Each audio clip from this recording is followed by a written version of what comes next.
Some of the content of Patriots Unfiltered may not be suitable for all audiences. Listener discretion is advised.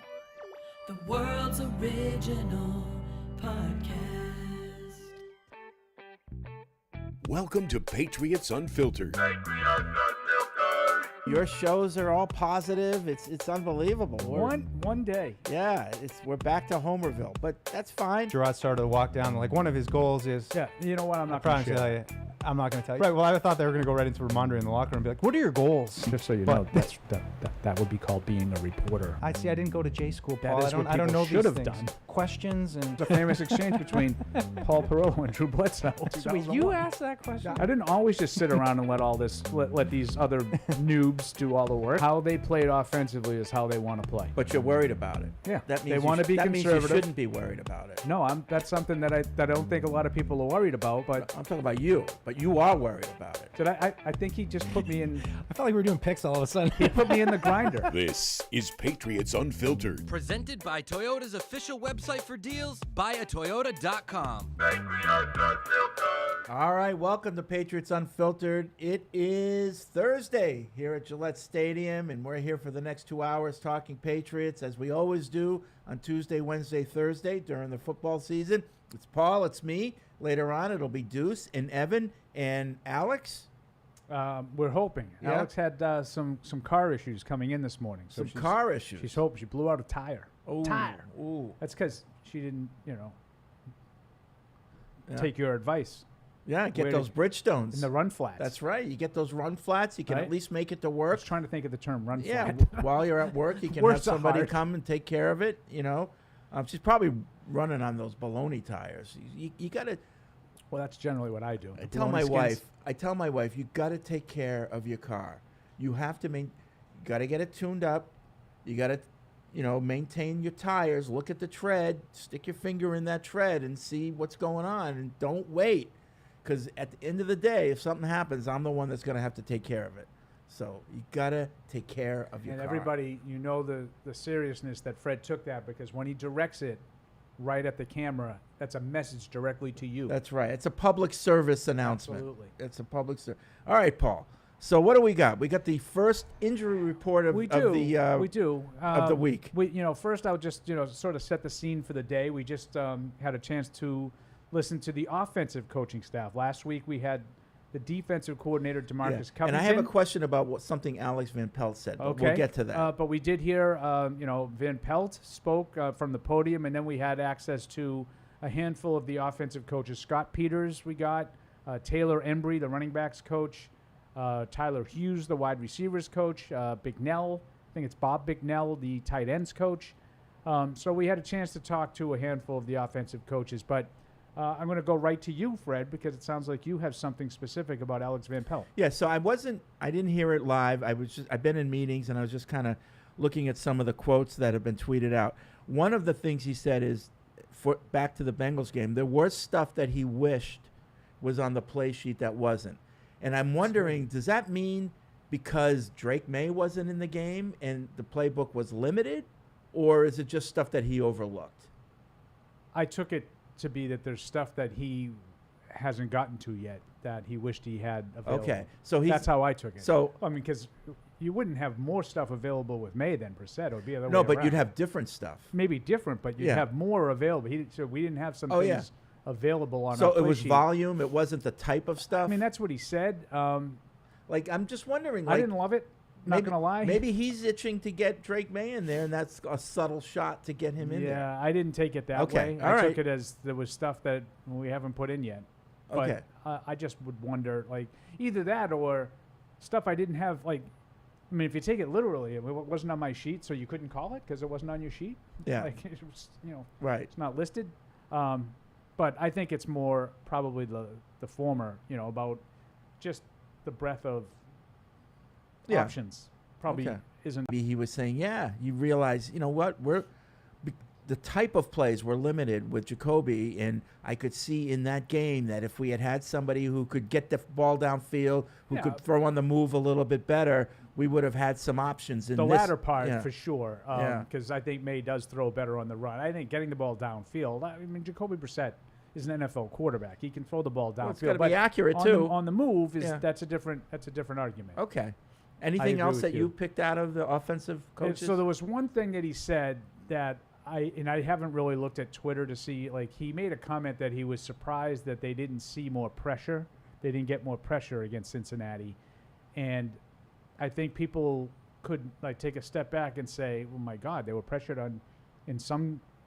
by some metrics, 50% of the pass plays. Yeah. But I think he was talking about in terms of blitz pressure. And they didn't. Cincinnati did not blitz very often Yeah. in the game. I think that's what he was talking about. So maybe it caught them off guard a little bit that they didn't send extra rushers, and therefore they had some things maybe lined up to beat that kind of pressure, Right.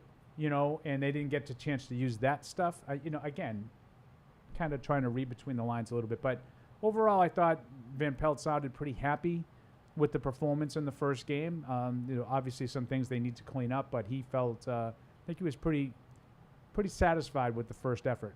Okay. Didn't you get that impression? I mean, you listened to it after the fact? No, I didn't get to listen. Oh, I you just just said I was read. just looking Okay. at tweets that were sent out. I know you said you didn't see it, you didn't hear Yeah. it live. Yeah. But yeah, nothing really stood out. The comment that he made about the play sheet definitely caught my ear as well as yours. So Yeah. I don't know exactly what he meant by it, but I'm not dismissing your And theory. of course, our media didn't follow up on that. No, and I will say this too. Well, I mean, we spend a lot of time sort of like critiquing and analyzing the media, and we don't need to do that. I'm guilty of that more than probably anybody, so I'm pointing the finger at myself on that. I think there's a lot of questions that don't need to be asked, Oh, yeah. and Well. I think there Here are we go. questions that the left tackle didn't make it through the first quarter. Right. No What one happened? asked. No Yeah. one asked. Right. I don't know. Yeah. I just look at it like it's football. Like, it's not like world peace. I know. Like, you Yeah. can't ask him a tough question. That's Right. not even that tough. Right. Right. The guy played 12 plays. Yep. And Chooks. right. And was never seen from again. Yeah. So I don't know. Yeah. Well, we'll see today because we'll get our practice report later on. Yeah. So it is interesting. You would sort of previewed that, Freddie. Seattle is dealing with some injuries right out of the gate. Now, I told you about their offensive line situation yesterday. Yep. Their starting left tackle opened on PUP. So veteran George Fant played right tackle in the opener. He didn't make it through the first quarter. So Down to the third one. another player had to come in, for the third one. So Fant did not practice yesterday with that knee injury. So I would say that's not looking good for him. In addition to Fant, though, Tyrell Dotson and Uchenna Nwasu, they're two starting linebackers. Yep. Neither one of them practiced. Nwasu has already been declared out. They said he's not going to play. I would think against the Patriots, Fred, your inside linebackers are somewhat important players.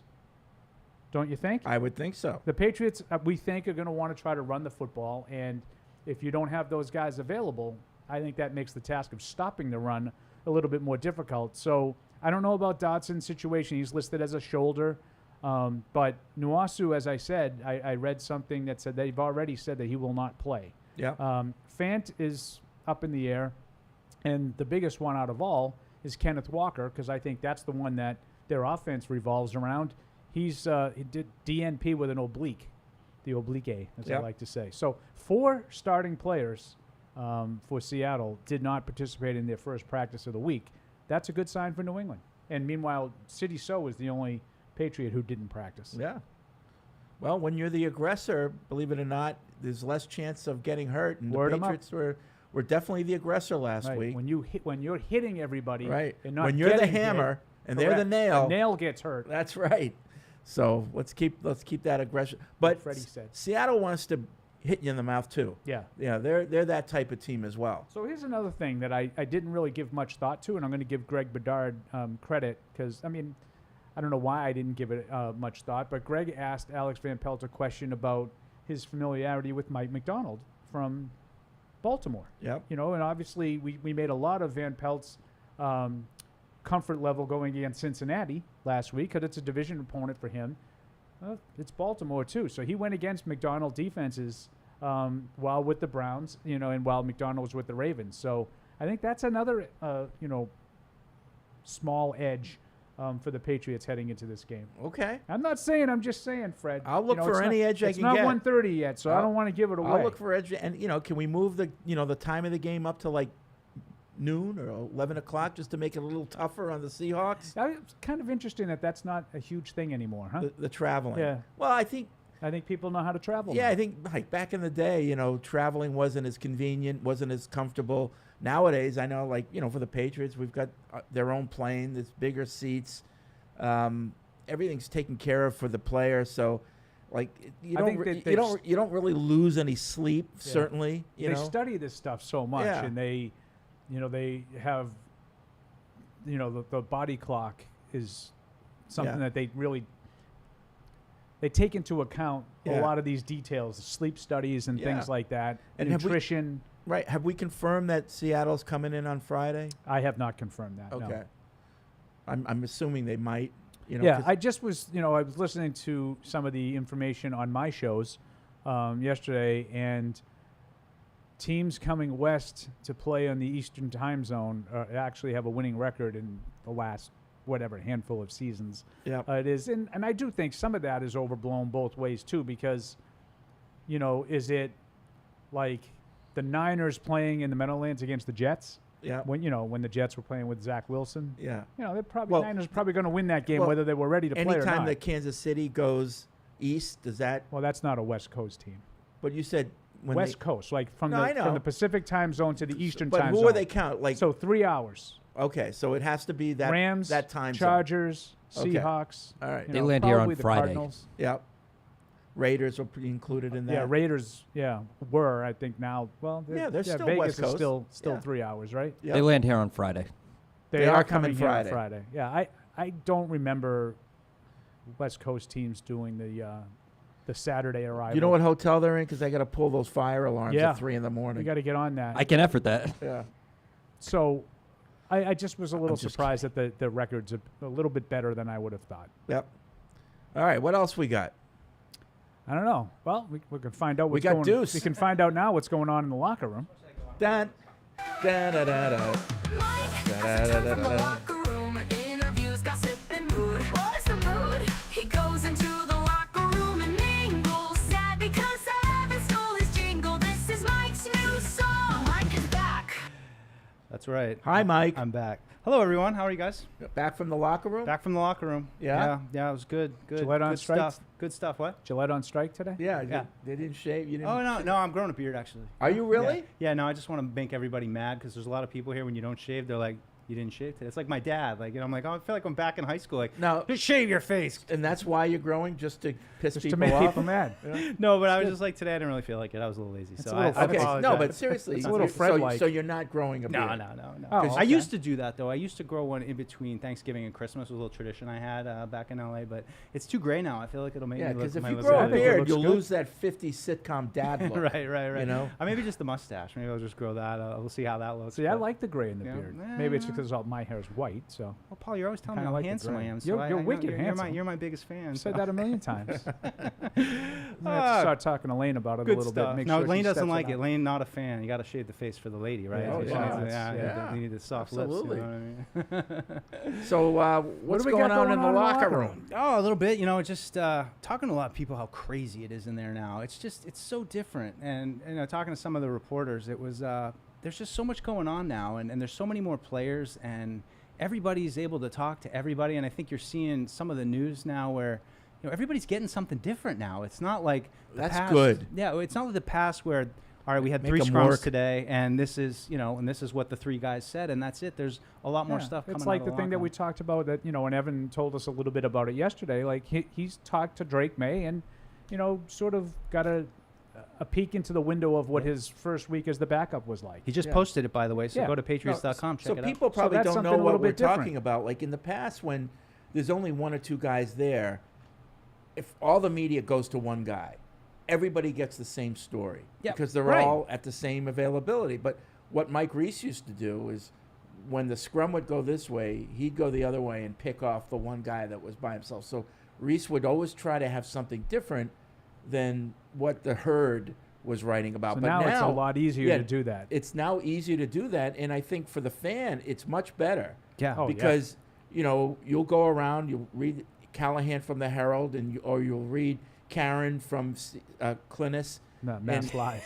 Mass Live, is that what it no, is? Karen. Sorry, Karen. And you'll get different things. Yeah, and that's been my goal. And I mean, the first couple years I wrote the notebook, and it was a lot of that. And then last couple years kind of gotten away from it a little bit. But now that's the goal every day, is to go and find stuff on my own that and write my own stories, and not just and here's what everybody's. Everyone knows that stuff. This is the way it was when we first started. This is the when way. Brian was still here, and Brian and I would do that. We'd sit down, half hour before and say, all right, what are some of the things that we can sort of target? Yeah. And we would go in, I don't want to say with a plan, because you never know. Right. Who's Until you get there. punched in the face, Right. and then you're playing. I hope. But we would go in with a plan, Yeah. and at least one of us would get something different, and then one of us would make sure that we were in on those big scrums in case, the story of the day. You got to have Yeah. the story of the day too. Like Yeah, oh, yeah. Randy Moss talking. Yeah. Right. He talked infrequently, so Yeah. someone had to be in the scrum, and then someone would go and Yeah, that's go how off on that's their how own. I've been kind of looking at it with Jacoby Brissett speaks like he's starting quarterback. You gotta show him. But now let's get into today I wanted to write about the tight ends. So talked to Bob Bicknell about the tight ends. Then went into the locker room, talked to Austin Hooper. So it's good. I mean, sometimes you start to do it and then the scrum comes in and you're like, oh crap, everyone's gonna have this. But got enough today, and yeah, it's just I think it's definitely better for the fans. So to at the get time more of, stories. and again, this is inside baseball. I know people don't care about the plight of the media, but the timing of locker room now makes it more conducive to do the stuff that Mike and Fred just talked about. It's amazing. Because there's more players available because they have to be here because they're going out to practice. Right. And I'd say this, like in the past when the locker room was at the end of the day, the last thing you want to do at 5:30 is, all right, now it's time to write, and now you got to. Now it's like I have the show to kind of think about what guys said and think about what I want to write about it, and have some time to kind of marinate on it and write something better than just it's 7 o'clock and I'm like, I just want to eat dinner, get this thing out. So I think this whole new setup has been really good. Was the last Rhamondre in couple the years. locker room today? I did not speaking? I did not see. So that would have been something. I was in on Taylor Embry a little bit, and just listening to him talk about. He sort of said that he felt like Stevenson's style is really conducive to this. He loves Stevenson. He talked a lot about how many guys he made miss in the game. Van Pelt mentioned that as well. I think he had 14 for the running back room in the game. 14 forced missed tackles, not broken tackles, forced guys to miss. So that's it sounds like a pretty high number to me. Yeah. But Embry was explaining how it's almost like a spread offense for a wide receiver. Like you sort of get a chance to pick and choose your spot, and you're going to get a high volume. And he thought that was really good for Stevenson. Tamara asked Embry about Brissett's comment that Stevenson had gone to him in the game and said, "No more zone. Let's just go at him. Let's get upfield. Let's go with the gap scheme." Yeah. And Embry said, when you get a guy who's going like that, and they're on the field, they're the ones that are experienced. They're seeing it on the field. So you take that into consideration. So Yeah. I thought that was interesting too, just as another example of maybe not being with the herd. Yeah.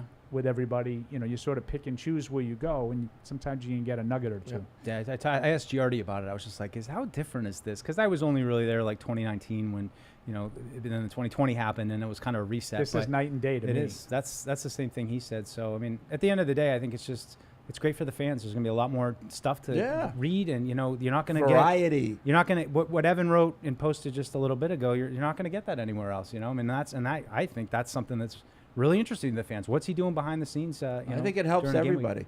Yep. Did you listen to AVP? And Yep. What was your interpretation of the there were plays I wish were on my play That was sheet? interesting. That was interesting. Yeah, I mean, honestly, I kind of chalk it up a little to inexperience, and and also a new offense, a new team, not really knowing exactly what you're going to need for the game plan. But I think what stood out most to me is that he continued. I kind of feel a divergence. I feel like Mayo's telling us we're going to run the ball, and I feel like AVP's still giving the line of we're going to morph week to week and it be a game plan offense. Well, I don't hear Gerard that. said as Gerard much said from- that this Yeah. week. Did he? Okay. This week. He has Yeah. been saying, both of them have been saying, we're going to run. Yeah. And then this week, they both kind of said, I mean- I mean, because I Gerard- think they probably realized, like, we can't say He that said every week. what's common sense. If they're going to load the box, we're not going to run into Yeah. a brick wall. We're going to throw it. I just wonder if they're going to come out spread. You know, like this week, like I would assume Seattle is going to say, we're not going to let Rhamondre Stevenson beat us. So maybe they just come right out and be like, okay, we're going to just spread you Yeah. out and try to pick you apart. I mean, that might be Yes. extreme, but So I was kind of hoping that what AVP meant was like a little shot at, if I had Drake Maye in there, I would have had more plays Yeah. downfield Oh, or yeah, on yeah. the run or whatever. But, Gary writes in, and I think he's right. He said what AVP meant was that there were flaws in his own game plan, and he was self-criticizing. yeah, I think so. That, just didn't quite have everything that he wanted. And I'm sure that he knows like a lot more than he's been able to install yet. And he probably hasn't gotten to those things and didn't have that, left punch. So we to talked go. about it a little bit, Fred and I hadn't really thought about Fred's angle. I don't really think that was it. I just felt like there was stuff that they don't have in yet. Yeah, Like, sure. if it's stuff that they had in, and he's looking on his play sheet, it's not that, like, he doesn't know it. Like, Yeah. I don't think that's the reason either. What Yeah. the emailer said. Like, I don't think he's being self-critical. I think he's lamenting that I wish I had more at my disposal Yeah. that Yeah. they don't have yet. Not that he didn't think of a play. Yeah. I think he knows all the plays. He's been in Although that system for I'll a bet long you, time. I'll bet you, if he is doing his own self-scouting, it's his first time calling plays in a game in, Yeah. I don't know, 20 years. So I'm sure that there was stuff like he wished he had done better. Right, but I don't think that you would say, I wish there was stuff on my play sheet. No. I think he would say, yeah, we had some opportunities. And, Yeah, I you should know, have that called I this missed. one. I called that. Yeah, that I missed. Yeah. You yeah. know? But he said, I wish we had more on the play sheet. Right? I think Yeah. they used that Yeah. exact phrase. Well, who makes the Sounds play about sheet? right. Him, right? Yeah.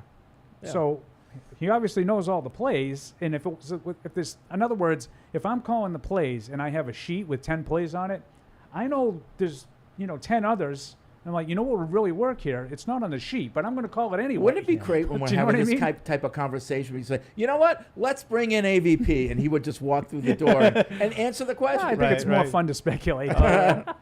We just need like a neon sign right out with like an arrow pointing in, like Patriots coach, like we just flash which Yeah. one we want as they go to. So 2 minutes, 2 minutes, come in here. We got. Yeah, we have an We intercom. got something for Can you. Can you send down AVP just for 2 minutes? What is it this time, guys? But yeah, I think all of these things are in play. Like it was Yeah. kind of unclear. I Yeah. thought it was interesting though, and Yeah. Fred's May thing, I love it. I Yeah. love it. Because I'm on record now. I think, what did I say? By game 6, he'll be in. I don't know. You I don't just know. changed all the The time. It was goalposts game are- 1, and now it's Well, game I was 6. wrong with game 1, but I was close. I was He onto was- something. First, he was at a couple. They had to think about it. I think. But I'm saying they? by game 6, he will be Did the they starter. really? First, there was a couple. Then it was a few. Then it was a handful. Right. Then, Then it was there a half dozen. then there was the- several. The confusion. I think a over handful the could be difference up to between 5. a few and several. A handful can be up to 5. Several is 3. Then it was a dozen. Then it was a baker's dozen. Handful 5. We got to break that out in the pregame this week. We have more clarification. Fred Handful. Kirsch. We can now go right up. Limiting 5, a handful to 5. Right.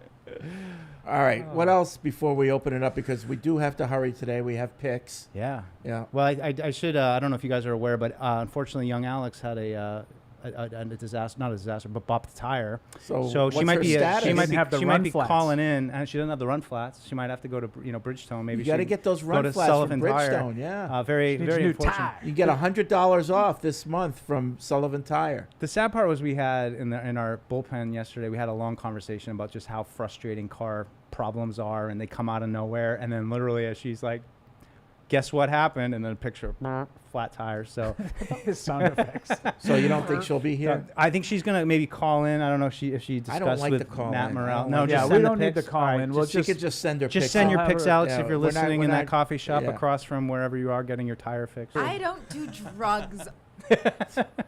Really? Yeah. So That's Maybe too she bad. should start. So little preview, Paul. You don't have to get, but if you were Alex, would you want to be here today?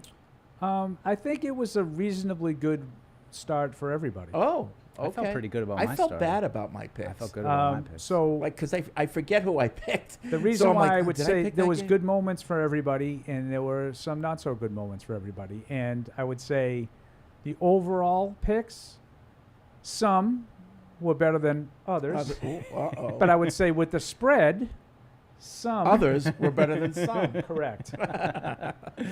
All right. So I think everybody had some success. I do think I picked for the Giants, week one, and especially. that's probably. I think we that's all the- picked the Giants. I That don't might be. know. What are we doing? We should all be suspended for Yeah. that. Yeah. Take a lap. Because it's one thing to like you know. I picked Indy to pull an upset. I was the only one. You know, you lose 29-27. Like Wrong. I took a shot. I'm wrong. Yeah. They covered. No, but I took a shot. Yeah. And they lost. That but Giants like you picked the situation. Giants. Yeah.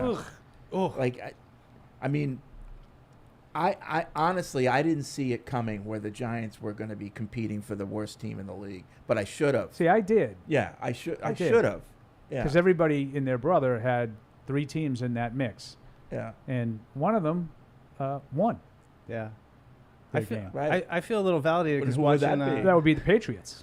watching Hard Knocks, I just felt like these guys. I don't know if these guys know what they're doing. Like I like Dable, but Joe Shane, I don't know, man. Well, I just had a but bad he's getting vibe. a lot and- of heat. Yeah. I was He's listening getting a to lot of heat, stuff. but Dable's body language in those Hard Knocks told me he wanted it to be known that I'm not on board with what's going Yeah. on here, you know. And I think the finger pointing, if it hasn't already started, it's going to start there. Well, it's so hard when you're on Hard Knocks, like with all your off-season moves and all your plans, and now there's like a record that's available to everybody about how you discuss these moves. I mean, you know, it's like imagine right they now. get to approve all this. Yeah, but you have no way of knowing, right? Like at the point you're approving it, you don't realize that it's going to So, be a disaster. As someone who didn't watch any of Hard Knocks, you're telling me that the impression was that Shane was doing things that Dable didn't like. That was my that's Fred. I impression. didn't really get that impression as much. Okay. I 'Cause that's my definitely would fear. say I've been I would talking say about that this for a long time. John Mara didn't was kind of like I don't Well, know even about John Mara was Saquon. Like, questioning it. Well, I know John Mara's on record as saying he didn't agree with the decision to move on from Saquon. yeah, Right. that was. But tense. that's different than Dable doesn't believe in Shane. no. Dable will just Like, sit on a that's- couch and be like, "So what do we?" Well, he learned that from Bill because What are that's we doing? exactly how Bill used to do Coach's Corner yeah. with me and Brian Moore. Just slouch down, arm over the head. Yeah, it's the whole Dable thing. lost a lot of weight too, didn't Did he? He Yeah, did. I think so. I think he did. Yeah. He does tend to fluctuate, Brian. Yeah. Yeah. All It's a right. battle. In season, Yeah. out It's a battle. season. 855-PATS-500 is the TPX hotline. Web radio at patriots.com is the email address. Might as well just open it up. We'll see what people have to say, what topics of conversation they want to get into. We'll start with Alex in San Diego. What's up, Alex? Hey guys, what's going on? Happy to Alex. agree with you. I do think the Giants are an absolute mess right now. It was really interesting watching Hard Knocks. But anyway, super stoked on the win Sunday. These are definitely like the type of games we did not win over the last 3 years. But I know Evan's not here yet. But I don't know if you guys know what the deal is for left tackle. Maybe you guys have practice reports over the last couple of days. But I know Paul, you touched on it earlier. But this position needs to be addressed, and we can't have guys getting subbed in and out every 2 plays. Yeah, it sounds like Lowe was at the starting left tackle spot in practice yesterday. So So Lowe played the balance of the game. He Yeah. wasn't in and out. yeah, Right. Chuk started, played the started, played he the was first out, 2 he never series. came back he came in. out, and Yeah. but Arian Lowe played the rest of the No, way. but the bigger point is tackle's still an issue. line's still an issue. You can't have 6 linemen on every play. That's limiting. That takes away from your playbook for sure. And that's what they had to do in a lot of plays. yeah. 18. Yeah. It's a lot of snaps to Yeah. play with an extra tight end. Yeah. That's not necessarily going to be a receiver. Right. Yeah. Yeah. So, Thanks, guys. okay. Thanks, Alex. I agree with Alex. Yeah. It's something to be you know me. I'm always concerned. Yep. Yeah, Jeff know is in me. Maine. What's up, Jeff? Hey, how you doing, guys? Hey. Jeff. So I got 2 things. One, I think one of the biggest things that I've noticed in the first game, and I noticed it right away compared to last year, is when any of our players hits the ground, there's another player running over to help them up. And last year, it just kind of seemed like people were dejected, and I think that's a really good sign of team chemistry. And whether that's just Mayo or how the players feel, I was really excited about that. Just kind of made me feel good as a Pats fan. And I think this game on Sunday is going to be really interesting because I think that our defense matches up really well to Seattle's offense. They have good receivers. I think our corners match up well. Their O-line isn't great, but Kenneth Walker is obviously really good. And I think that their defense matches up really well against our offense. Not that ours is particularly stellar. I know that you guys were talking about how their linebackers were out, but they have a really good secondary against our receivers that are not, known for dominating.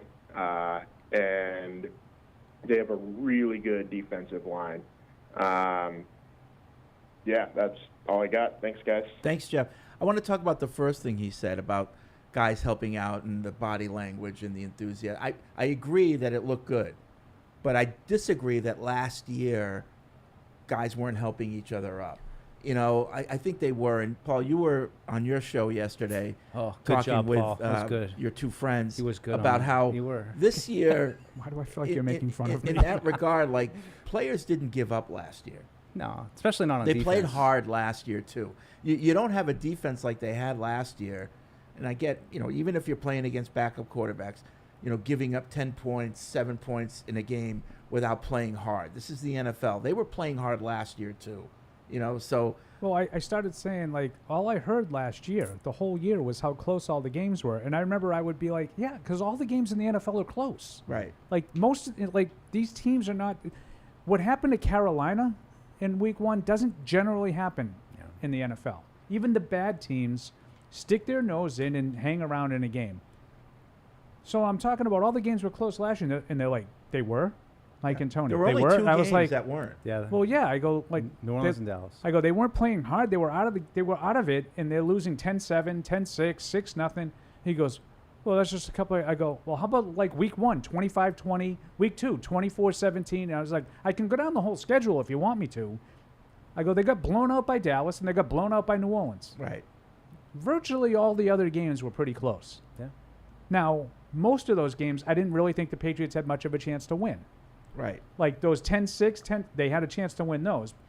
I didn't really think they had a chance to win the 24-17 game to Miami, as an example. I thought Miami really Right. controlled that Yeah. game. Right. But to say that they didn't play hard, or that they didn't care, they Yeah. weren't trying, like this notion of like these nebulous things that you can't identify, they just look faster to me. Right. I on don't know. I defense. can't explain it. Okay. I mean, I can't tell you how you thought they looked, Yeah. but I can tell you that game plan defensively was very similar to one I've seen a million times Everything by Bill looks, Belichick. everything looks better when you win. Correct. Everything Yeah. looks better. And Now it also helps when you immediately, in my opinion, you have one way to win. There's one blueprint to win. yeah.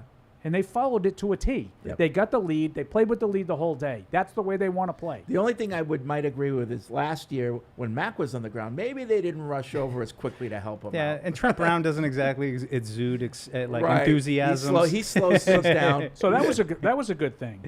I'm just glad now that when we watch Keon White completely abuse Trent Brown, we can now say that Trent Brown's not that good. Because I just kept getting fought every time I told you that he doesn't try, Yeah. he doesn't care. You were right, Paul. I think I was enamored with his 2018 season and his size. And He had a couple of good and games when Dante finally Right, lit a fire down right. the stretch when they just started That's running the what it ball with was. Sony. Yeah. Yeah, I mean, he has ability, Yeah. but there's a reason he was a late round draft pick. No, and he's just a placeholder for Amarius Mims. Oh, yeah, he's not even the starter anymore. It's funny though, Paul, that you said something, and I agree with it. It's just an interesting kind of like thought experiment that a game can be close, but you don't have a chance to win. Like you can't win it. Like we saw a like million kinda of those in counter- 2013 yeah. and Right, 20 and don't- and 2003. And Yeah. when I say, like, you can't win, Oh, the other way, Fred, right? yeah, the Patriots won a ton of they're all close games. but Right, but you that knew Fred and I were smoking cigars mid-fourth quarter knowing the game was over. they get up 10-3 and the game was over. Yeah. The Not- game the was nod, over. Not literally. The I don't nod. smoke That was the birth You of the know, nod there. And Yeah, yeah. But, like the Philadelphia game last year, well, obviously the Patriots had the ball at the end of the game and they were moving it a little. Well, they really weren't moving it, but they had the ball with the chance to score. Yeah. So they could have won the game. But Did you have did confidence? anybody really think they were going to Right. win? Yeah. Like in the Miami game the next week was even more of an example of that. You remember, like, they convert a 4th down when they stopped. I think it was it Gesicki that lateraled the ball to Yeah, Cole Strange. Yeah, right. And they He, got dove the him first short. down by a blade Yeah. of grass, and then they realized it was a bad spot, and they overturned Yeah. it. Like, does anybody really think if they got that first down, they were going to go and score? Like, Right. no. Well, it's kinda Like, how we felt But it's about- a close game. About the last Bengals game too, where it was like the Bengals just rolled them in the first half, then took their foot off the gas, made a couple mistakes, and all of a sudden So- it's close. But we didn't feel I'm like going they to really say had a chance. I'm going to say win. this though. On Sunday, Week 1, I think the opposite was Yeah. true. Yeah. It was close, but I never thought the Patriots were going to lose. Yeah. That's a good point. Never. No Sox. Well, do. and I'll tell you the same thing. I wish our host could say the same thing. The last Super Bowl the Patriots won against the Rams. Never thought they were going to lose that game even either. though it was a close game. Yeah, that was. You know? Yeah, that was. Now that was more. That one felt one. we play have Brady, away. they have Goff. Yeah. You know, But- advantage but Brady. right. I also I thought our defense had Goff's number. He wasn't going to be able to do it. Yeah. You know? Yeah, I thought, and Mike, you were with me. I never thought the Patriots were losing that game. Once Cardona caused the fumble, It's I our gave day. that's by the way when I gave the nod. Oh, The return of the nod. I said that's Return game. of the nod. Return of the nod. Yeah, I haven't given a nod in favor of the Patriots in a while, but when they Felt naughty. He felt a they little caused nod that coming fumble, on. I said that's game. Yeah. I got a nod coming Ford on. in Savannah, Georgia. I completely disagree with Paul's take from yesterday, which doesn't happen too often. I think Joe Burrow wasn't at his very best, but he played well enough to win the game. He threw a touchdown that was punched out by Kyle Duggar on the 1-yard line, and another touchdown that needed replay to show that it was barely fumbled. His 1B receiver was out. His 1A receiver joined the team 2 days before the game.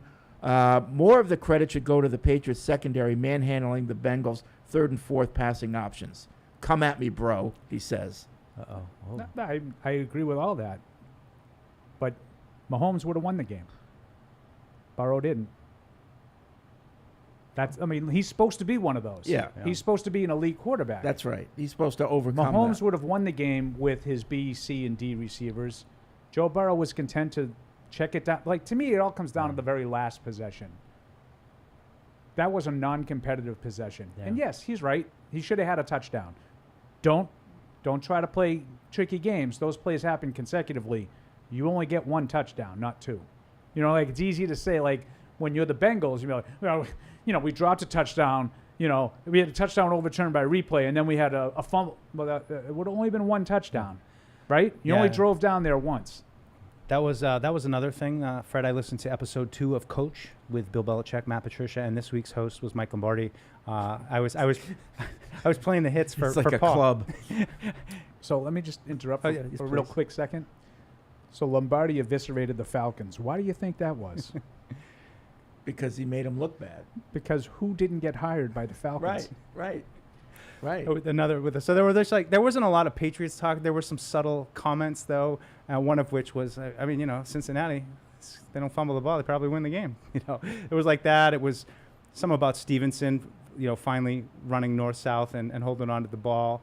It's the same defense from last year. There were just those handful of comments from Bill, little just like digs, little. Prediction. reminders. Prediction. Yeah.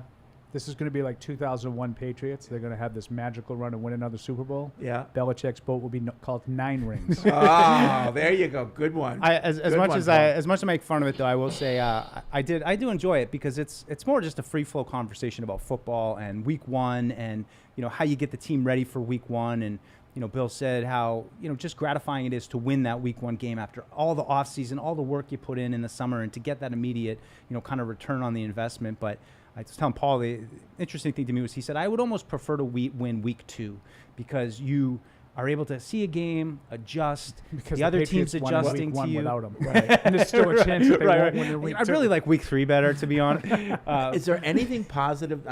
that they said. Not really about the Patriots. They kind of glossed over it. I do like there that was- style. I agree with you. Just kind of the yeah. free flow. Yeah. Like Oh, we're yeah. going to talk about Week 1. It's more Like, just general coach in stuff, general.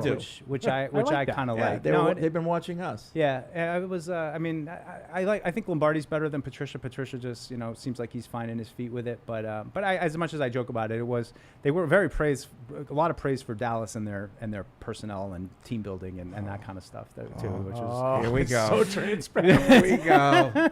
Here we go. McCarthy, you better win 13. Oh my God. Oh. Houston, just what?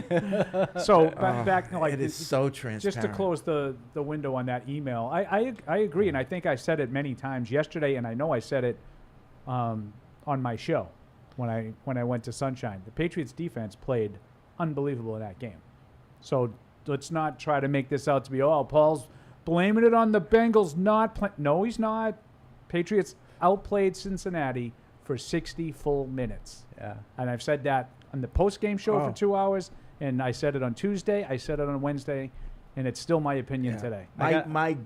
My glow from Sunday is still. I still have it. Yeah, me too. I still have it. Me too. Well, it's the waning days before the next contest. But I do have to give Paul, like I already told him personally, but I just thoroughly enjoyed him on Felger and Mass yesterday because, they were doing their whole thing about, well, if you had this record with May, Isn't this better? Right. And so finally, Isn't Paul, this better? Paul's just doing what Paul does, just going right back at him, which not a lot of people can do. And finally, Tony Mass was just like, it's just not fun anymore. Well, no, but Paul had to drop. I brought logic to the table. No, the mic drop for Paul was, if they're 3-14, not a lot went well. Right. And How do you including Drake May. Like he's I don't really understand how anybody would be excited about 3-14. Right. If Drake May plays, he clearly didn't play well. It's hard to say, they were 3-14, but Drake May had this great season. Right. The two don't add up. And I don't really remember all the specifics, but I can't imagine everybody in Indianapolis was like, this is awesome when Peyton Manning went 3-13 and threw 28 picks. Right. Doubt creeps in. Now, maybe someone looked at it and said, yeah, he's making a lot of mistakes, but we got something. Maybe. I don't know. Like I said, I didn't watch that. They might I didn't watch the have. 1998 season that intently to know. Right. But I can't imagine you feel great Right. winning 3 games, even if your quarterback played. Right. You were busy covering high school sports probably at that time, I would guess.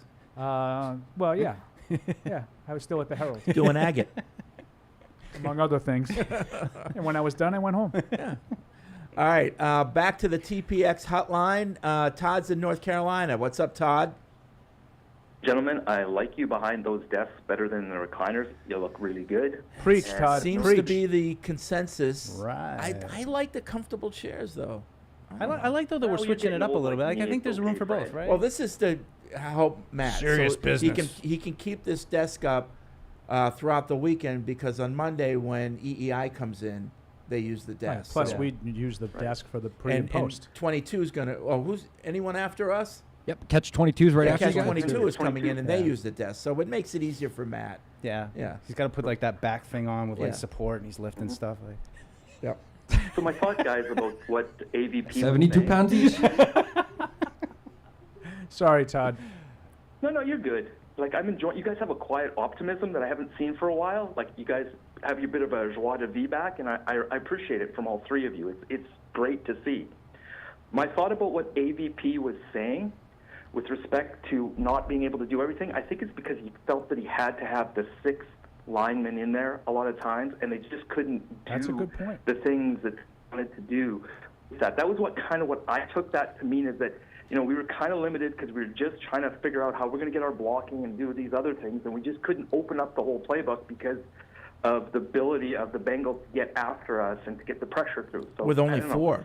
Does that make sense to you guys? No, Yeah, we with talked only about that 4. early, how having that extra lineman in limits you. It has to limit you. Yeah, I think that's a Yeah. good point. And Yeah. I think you brought that up, Fred. Great when show, you guys. when it's a third, when Thanks, Todd. you can go Thanks, 3 Todd. tight ends and not be limited, but when Yeah. the third tight end is a tackle, it limits you. Yeah. That was Yeah. one question I was going to ask Bicknell. I didn't quite get to it, but I was like, can Caden Wallace cats at all? Are we gonna slip him out into the flat or Well, something? that'd be something you'd have to be conscious of, around the goal line. Yeah, You're not going to throw it to him at the 50-yard line. They never. That's crazy. Unless Vrabel it's was Nate Solder. Vrabel was a pretty good athlete, But- and they didn't throw it to him unless they were in the red zone. Yeah, 7 catches for 7 touchdowns. That 10. was it. 10, sorry. How'd I mess that up? Sorry, Mike. Yeah. Don't come at me. Bill's in Oklahoma. What's up, Bill? Hey guys, I really like the new set. I haven't had a chance to call in a while, and I just want to give whoever designed that and put it together props on that one. Great job. Not me. Oh. I'll give props to Provost Studios. Well, there you go. And Matt, you're on air, Matt. You just found out how the sausage is made. Hot That's mic, hot how mic. Fred gets his lunch every day. Yeah. Yep. Well, there you go. There's nothing better you hear it. It was just going to you guys, not the air. Well, it went to there. Oh, okay. All right. Sorry, Bill. Go ahead, Bill. I'm sorry. No, you're fine. You're fine. I wanted to check in, kind of switch gears and see if y'all, and I apologize if you've talked about it maybe yesterday, the Van Natta story on ESPN about Kraft being shut out of the Hall of Fame. Yep. Yeah. Have y'all had a chance to talk about that or read it? I have read it. Yeah, we all read it.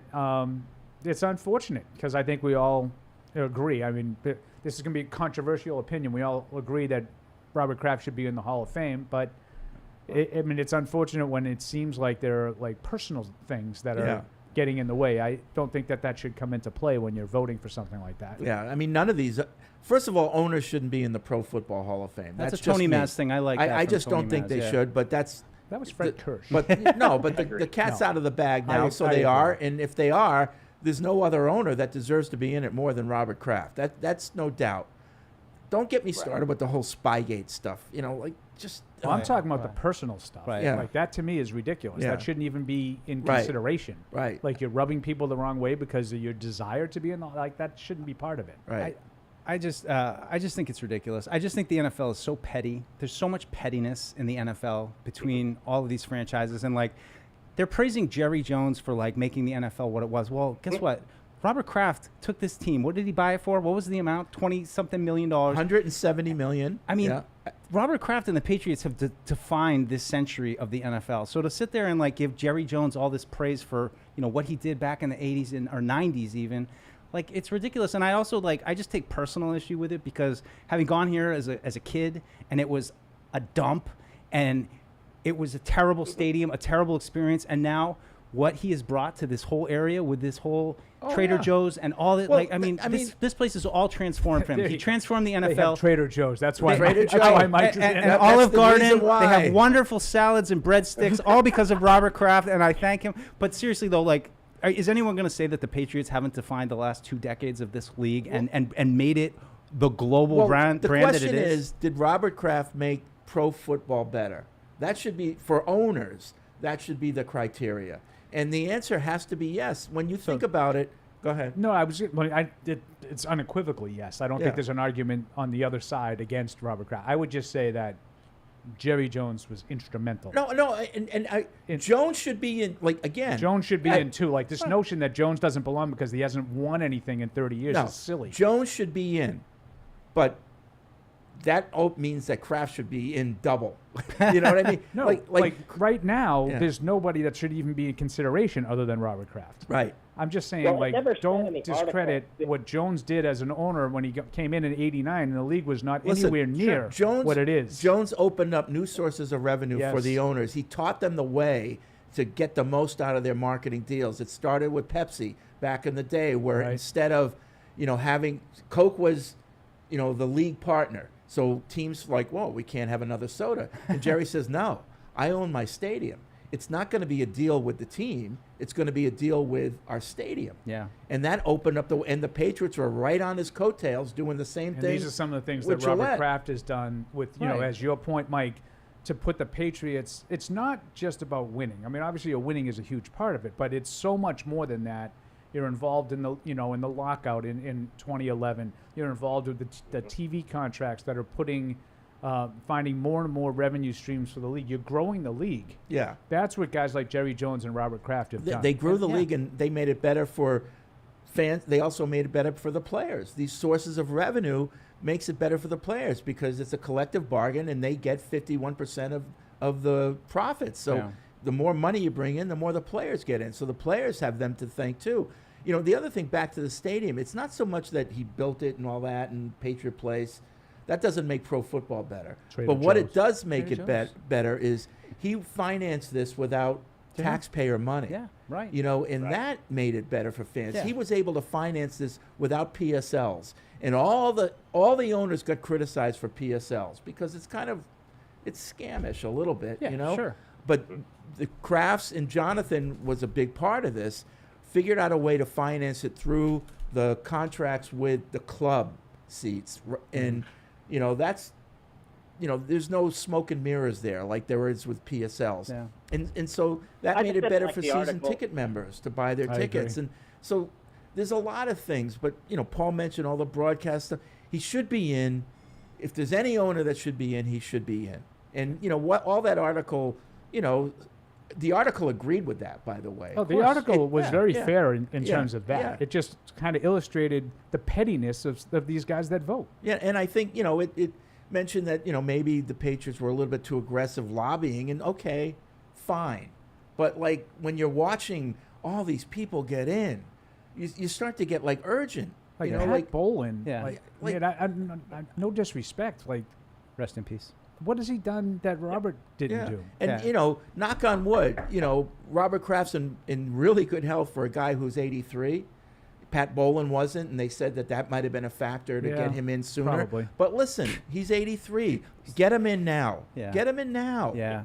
I mean, it's just in some ways I see it as Jerry Jones passing the baton to Robert Kraft. And I mean, just the way that this game has changed with social media, with the globalization of it. I mean, all these markets. I mean, we're in Germany, we're in Brazil now. Like, how much is Robert Kraft? He's a huge role in all of that. So that's the stuff that matters to me. The winning, the on-field controversy, that doesn't matter if you're going Right. to put an owner in. It's about growing the game. Did you make the game better? Yeah. Did you make the game better? That's what an owner can do to get into the Hall of Fame, because obviously they're not coaching, they're not on the field. That's what they can do to earn a right to get and into building the Hall bridges of Fame. too. I mean, I know that's Yeah. the best the best example is 11, and you know Robert being credited with playing a big part in ending the lockout. But you know, it's more than that. And I mean, I talked about it around here. It's just on a personal level, but I think it means a lot to this community. And you know, it doesn't have anything to do with the Hall of Fame, but just how much he's grown this franchise and taken it from whatever it was to $20 million to now it's $1 billion franchise. I mean, and all these guys are making all this money because of that. Yeah. All right, we're going to Yeah, I take a would say break because all- my food's here. When we come back, more of your calls and emails here on Patriots Unfiltered plus picks, so we got to hurry.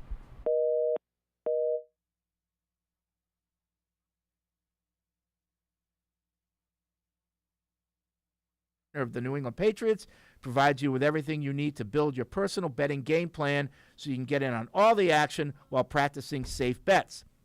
Visit DraftKings.com/responsible-gaming to learn more about all the safe betting tools DraftKings has to offer. Hope is here, 800-327-5050 or gamblinghelplinema.org. Must be 21 plus. Play it smart from the start. GameSenseMA.com. Physically present in Massachusetts. See DraftKings.com/responsible-gaming for details and state-specific responsible gambling resources. Isn't it time to get exactly what you want? Welcome to Red Hot Deal Days from Verizon, where you get your pick of our best deals. Like My Plan, where you can pick the perks you want and save on every one. For limited time, bring your own phones to a Verizon store and you can get My Plan for our best price ever. Get exactly what you want in your phone plan and only pay for what you need. Bring your phones to your Verizon store today and get My Plan. These deals won't last. It's your Verizon. When someone accidentally threw away the school play costumes, Oh no. replacements were shipped with FedEx. And with picture proof of delivery, everyone could focus on the perfect opening night. FedEx, where now meets next. For residential delivery only. Spoke about how the players year 1 to year 2 is important, but also week 1 to week 2. How do you look at what you did on week 1 and how would you like to improve that on week 2? Yeah, that's what this business is getting better each and every day. Obviously getting a chance to go back and watch the film and We got something, bro. We got something. Sorry, guys. Sorry. Go ahead. Yeah, come on, man.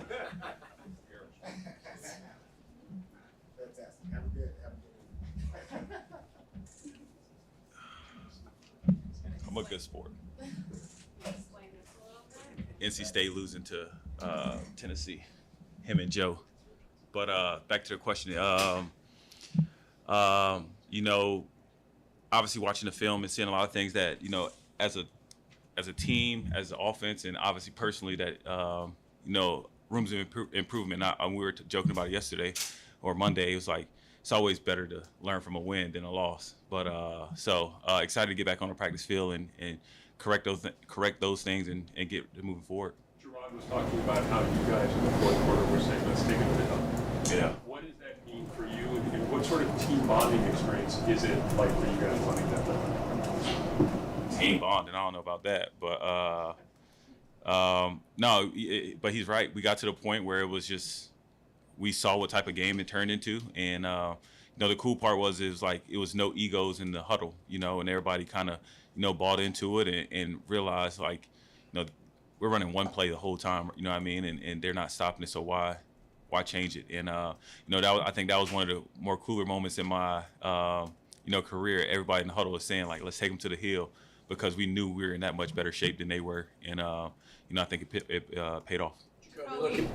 How important is it for the players to kind of see proof of process, whether it's you guys running the hill and being better conditioned, whether it's a game plan? How important is it to get results from what the coaches are preaching?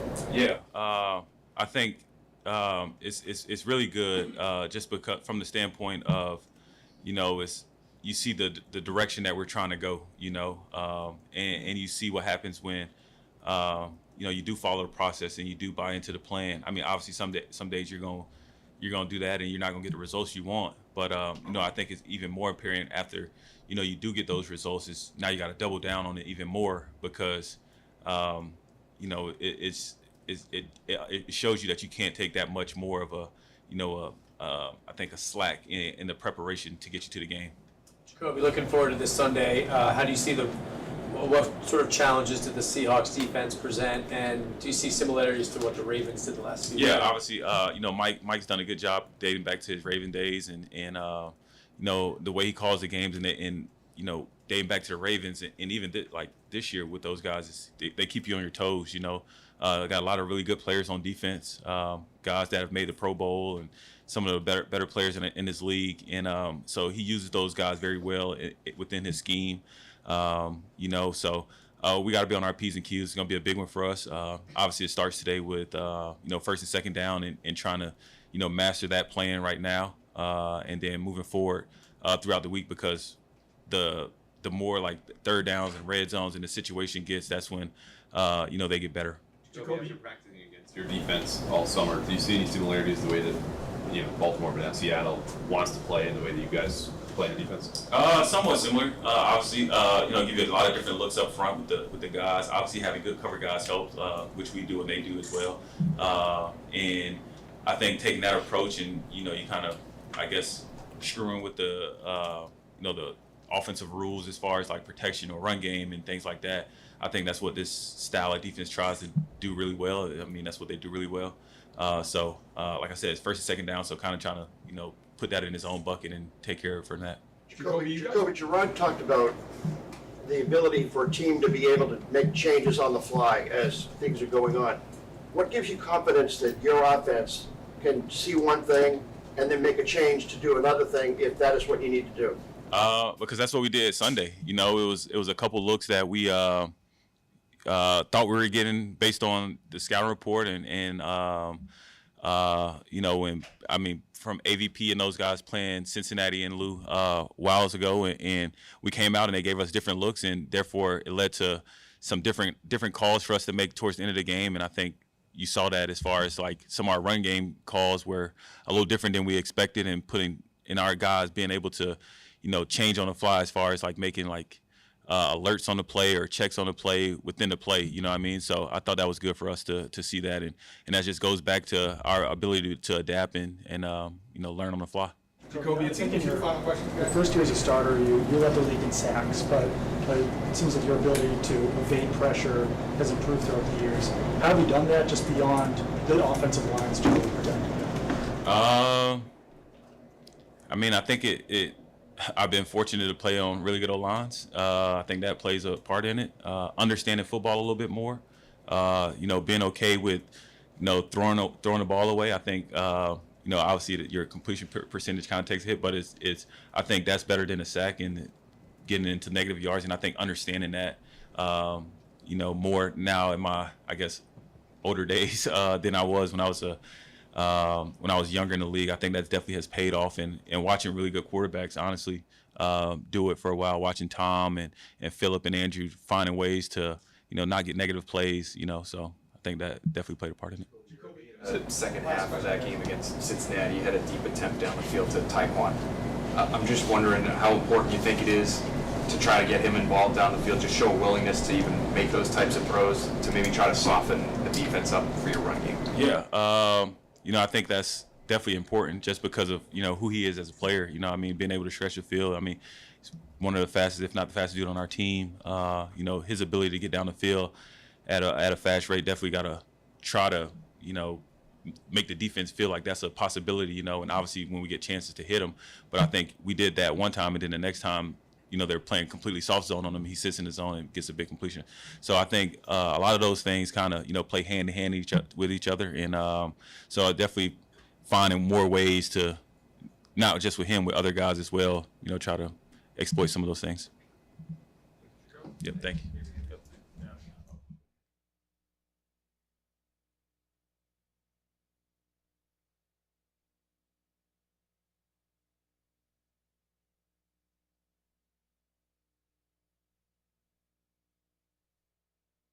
Now, great moments in history. Evan lecturing Tamara about local cuisine.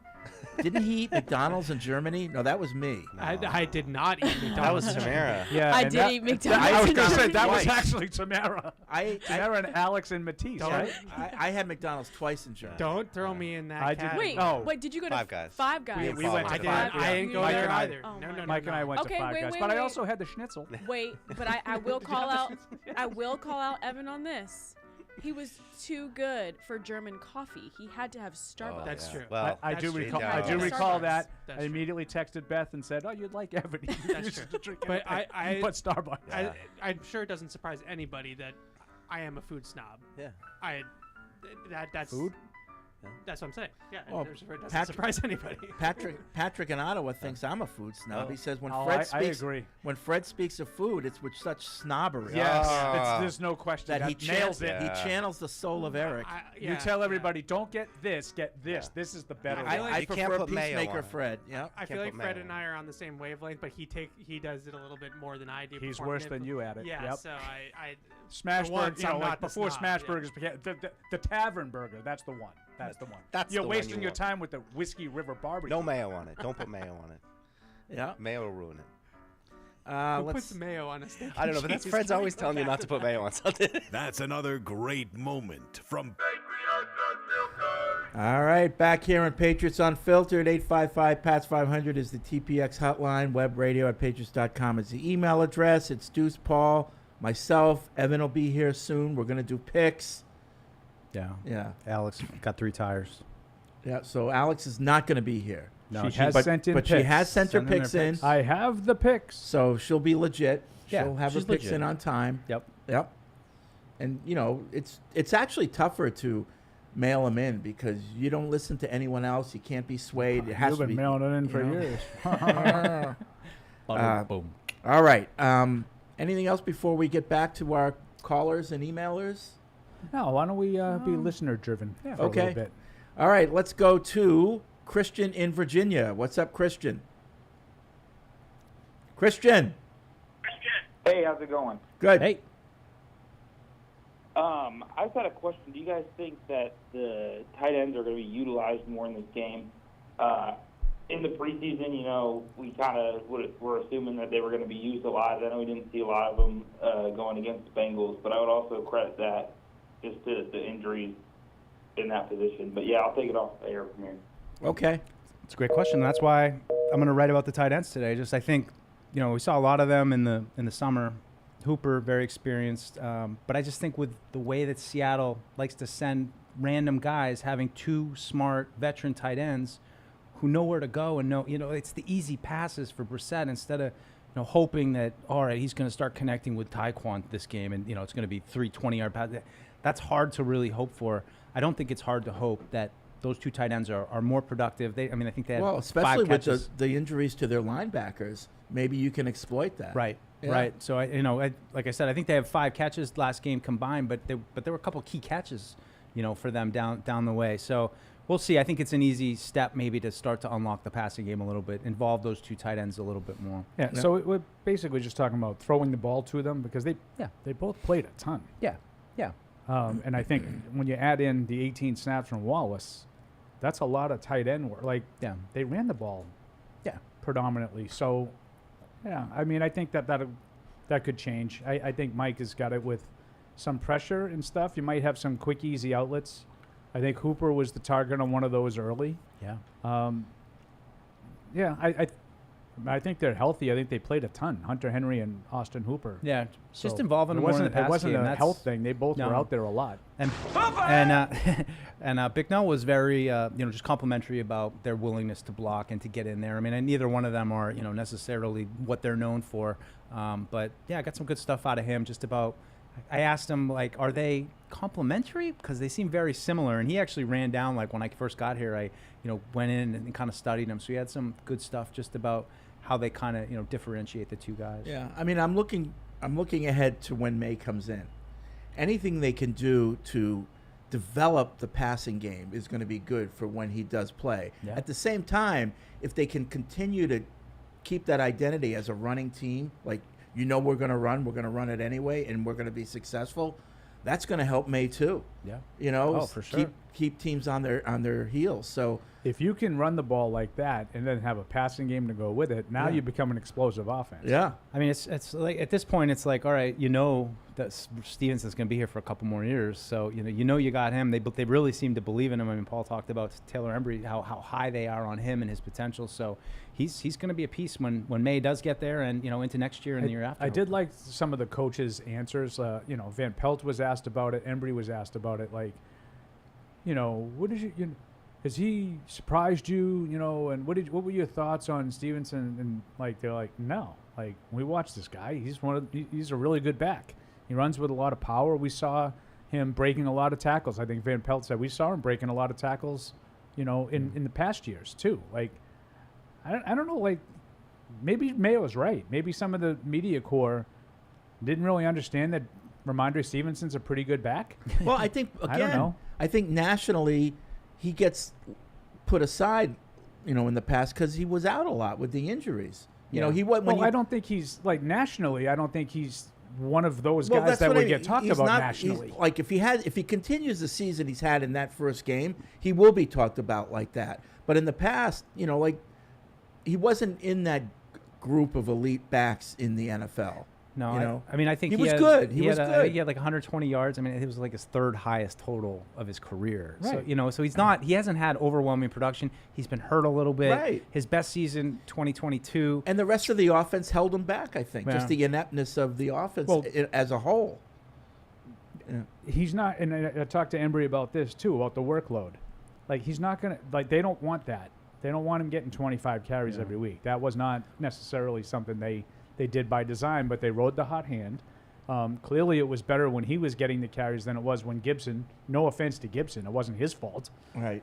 But I thought Stevenson was doing a better job of making those guys miss. I think Gibson made guys miss on some 3-yard runs. I thought he was breaking tackles in the backfield. Yeah. I think Evan said he felt like he left some yards out there. Yeah, I missed think some cuts. Gibson too, just being on the injury report too. He might not have been fully 100%. A little bit, but I think he was good this summer, and I think he'll be a good complementary piece. Even maybe a little bit more of a pass catcher, but still balanced like Rhamondre is. Brad's in Ohio. What's up, Brad? Brad. Hey, how you guys doing today? Good morning. Good afternoon. Good night. Good afternoon. Good morning, wherever you are. What's up?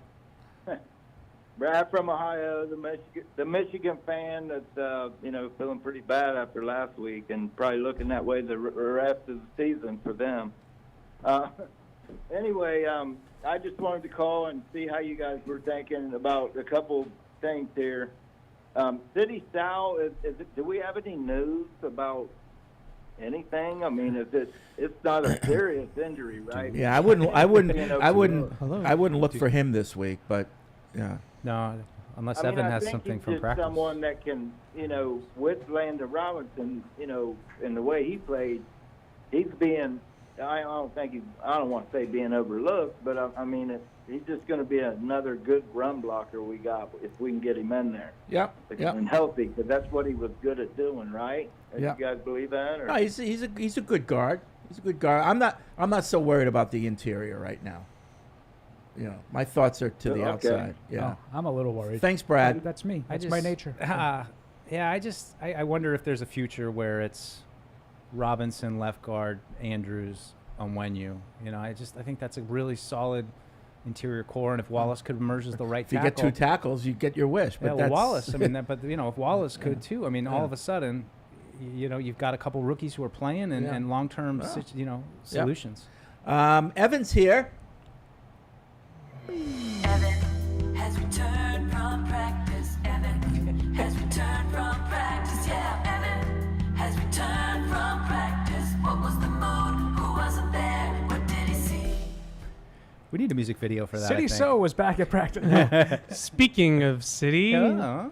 not at practice. Ah. He was the only Patriots player missing from practice again today. So, again, like I said yesterday, stinks for City, but they're pretty healthy coming out of that game. Everybody's been participating besides him. So, nobody that played in the game on Sunday got injured seriously, which is, I think, is good news. Yeah. For sure. Try to, caveat it as much as I can. 'Cause Seriously. it's football and Yeah, people I mean, get hurt. Yeah, I'm sure there's bumps and bruises, but yeah, to my eye, I didn't really catch anybody even look like they were dealing with anything. We didn't mention any injuries. No, in we the didn't even get postgame. to it, actually. No, we started taking calls like in the middle of the good list, and emails. No such various- thing. He doesn't listen to There's a this. shot. Grousing. Well, now he's one of us. I know. Although we're going to soon learn that we can't do You like guys we have did to with keep telling me all the things I'm doing right. wrong. We can't do like we used to do with Hardy. Right. Well, Hardy would get mad, and then he would kind of yell back at you. Yeah, we'd and, clap back. It was yeah, great. Right. And then he'd be like kind of angry Hardy, and you'd have to deal Matt will with it. go, okay, Fine, I'll just Fine. sit here. okay. So what do you got? It's kind of a quiet day, honestly. Today, shells, no pads after pads yesterday, so pretty standard. Wednesday in pads, Thursday back in shells. So City So wasn't there. Offensive line looks like it's going to be the same as it was in the fourth quarter last week. Once Chukwuefor went out for Vidarian Lowe, and other than that, it looks like business as usual. Okay, Evan, I've been teasing your piece about Drake Maye a little Oh, bit. thank Perhaps you. you could give the audience a little looky-loo insight into what Drake had to tell you yesterday. Yeah, I had a good conversation with him yesterday, and it was cool. He kind of just took me through his week and what he was able to do behind the scenes. And there's a few interesting things, I think, just off the top. He did take some first-team reps. We talked about this a little bit yesterday, but he said early in the week. So it sounded like those came for the most part on Wednesday, and then once they started to get into real game plan for the Bengals, then Jacoby obviously took over and did a lot of those things, and then Drake Maye was mimicking Joe Burrow, on the scout team for a lot of the week as well. And we talked a little bit about the VR technology because I'm fascinated by it. I think it's really cool. And he has been using that a little bit. They actually gave him a at-home kit, so he can now do it at his house, and he bring it home with him. And that's Patriots plays. So he says he puts in there, third down, 2-minute, situational football type of things. And then he just goes through, these are our routes, this is the progression, this is the defense I'm going against. And you can wear the goggles and actually puts you on the field against the defense. And you can actually play the game that way. So it's interesting. I got two things on that. One, I feel like I would wear that all night. I would just be like, I'll be in bed in a minute, honey. Yeah. But my other grand idea is, couldn't we have instead of just Topgolf, have a bar where they have those goggles and you just kind of sit around and drink and you're like, all right, Evan, you're up on the 2-minute drill, and you kind of do it that way instead of sports. You don't like that idea, Paul? Get on it. Yeah. Needs investors. I'll blog it. Money. Yeah, you need some money Yeah, for that. people vomiting all over the place. They do make, for some people, there's a motion sickness thing. I can see that. Yeah. Drake makes one of them. He said so. It's on an iPad. Is the software's on an iPad, and then it connects to the headset. And he said that you can also just go watch it on the iPad, kind of like a video game. And so he said that he does that probably more than wearing the whole headset and everything. But he seems to think it's useful to at least run through the Patriots base plays, because he's doing scout team and doing other things during the week at practice. So that allows him to go back and run through some Patriots stuff to try to get that. So we went around the desk earlier about AVP's comments about plays that he wished he had done. Yeah. What was your interpretation of that quote? Well, I think every week I'm sure there are times where you're like, ah, dang, like, they did this and we weren't really planning for them to do that, and we didn't have a counter, we didn't have an answer to it on the call sheet. I'm sure that happens a lot. That makes sense too. That's another different variation. Yeah, that makes sense. Yeah, those types of things. I didn't necessarily think it was anything. So why did you nefarious. think that they didn't have a counter to it? Well, maybe they just, it's week one. The Bengals might not have put everything on film in the preseason that they saw in the game. And so you get into the game and the Bengals are running a different coverage or a different front or something like that you weren't necessarily prepared for going in. And then you realize, like, oh, I don't really have, like, a great play to counter this on this call sheet. So those, I'm sure those are second guesses that OCs have all the time. I was kind of hoping, and I'm probably not right, but I was hoping he was subtly saying, yeah, if we had Drake Maye in there, we would have been able to do some more stuff out of the pocket, get the ball downfield. I told him I liked his thing. I just didn't think it was accurate. Yeah. I hear what you're saying, but I did not interpret it that way. Okay. No. Yeah, No. and none of us interpreted it as like, oh, well, he's just not ready to call plays. He was unprepared. None of us took it that way. Just No. I kind of wondered if maybe they just didn't have enough installed yet, or that they felt comfortable with, and there were things that he wished, because obviously he knows all the plays, he knows the Right. system, but he didn't feel comfortable calling something that wasn't on the sheet because not being, confident that they'd be able to run it. It's possible. I definitely feel. I like your theory better. Yeah, I definitely feel like that's possible, though, because him and Jacoby were in this offense together in 2022. So their knowledge level of what is in the playbook is probably at a much different level than, let's say, Jalen Polk's knowledge level of what's Right. in the playbook. So that could definitely be the case. But the way I looked at it was, give some props to Big Lou. Like, he threw some things at me I wasn't necessarily prepared for, which I'm sure, like I said, happens a lot. And he mentioned earlier in the press conference that the Bengals didn't pressure as much as he thought they would. Yeah. And again, Mike and I immediately talked afterwards. I think some people might be like, they didn't get as much pressure. They were pressured on 50%. I don't think that's what he was talking about. No. He was talking about blitzing. Correct. Coming at him with different stuff. And they didn't blitz a lot. Yeah. And maybe that was something that, goes hand in hand to what you're saying. With Yeah, plays. yeah. Like, let's say they had a bunch of answers to blitzes on the call sheet, and they ended up not even touching any of them because that's not necessarily what they were doing. Well, now you could have replaced those plays with plays that would have been your more blitz conducive. beaters, yeah. Right. That's definitely possible too. Yeah. I think, what was it, 18 plays that they had 6 linemen in?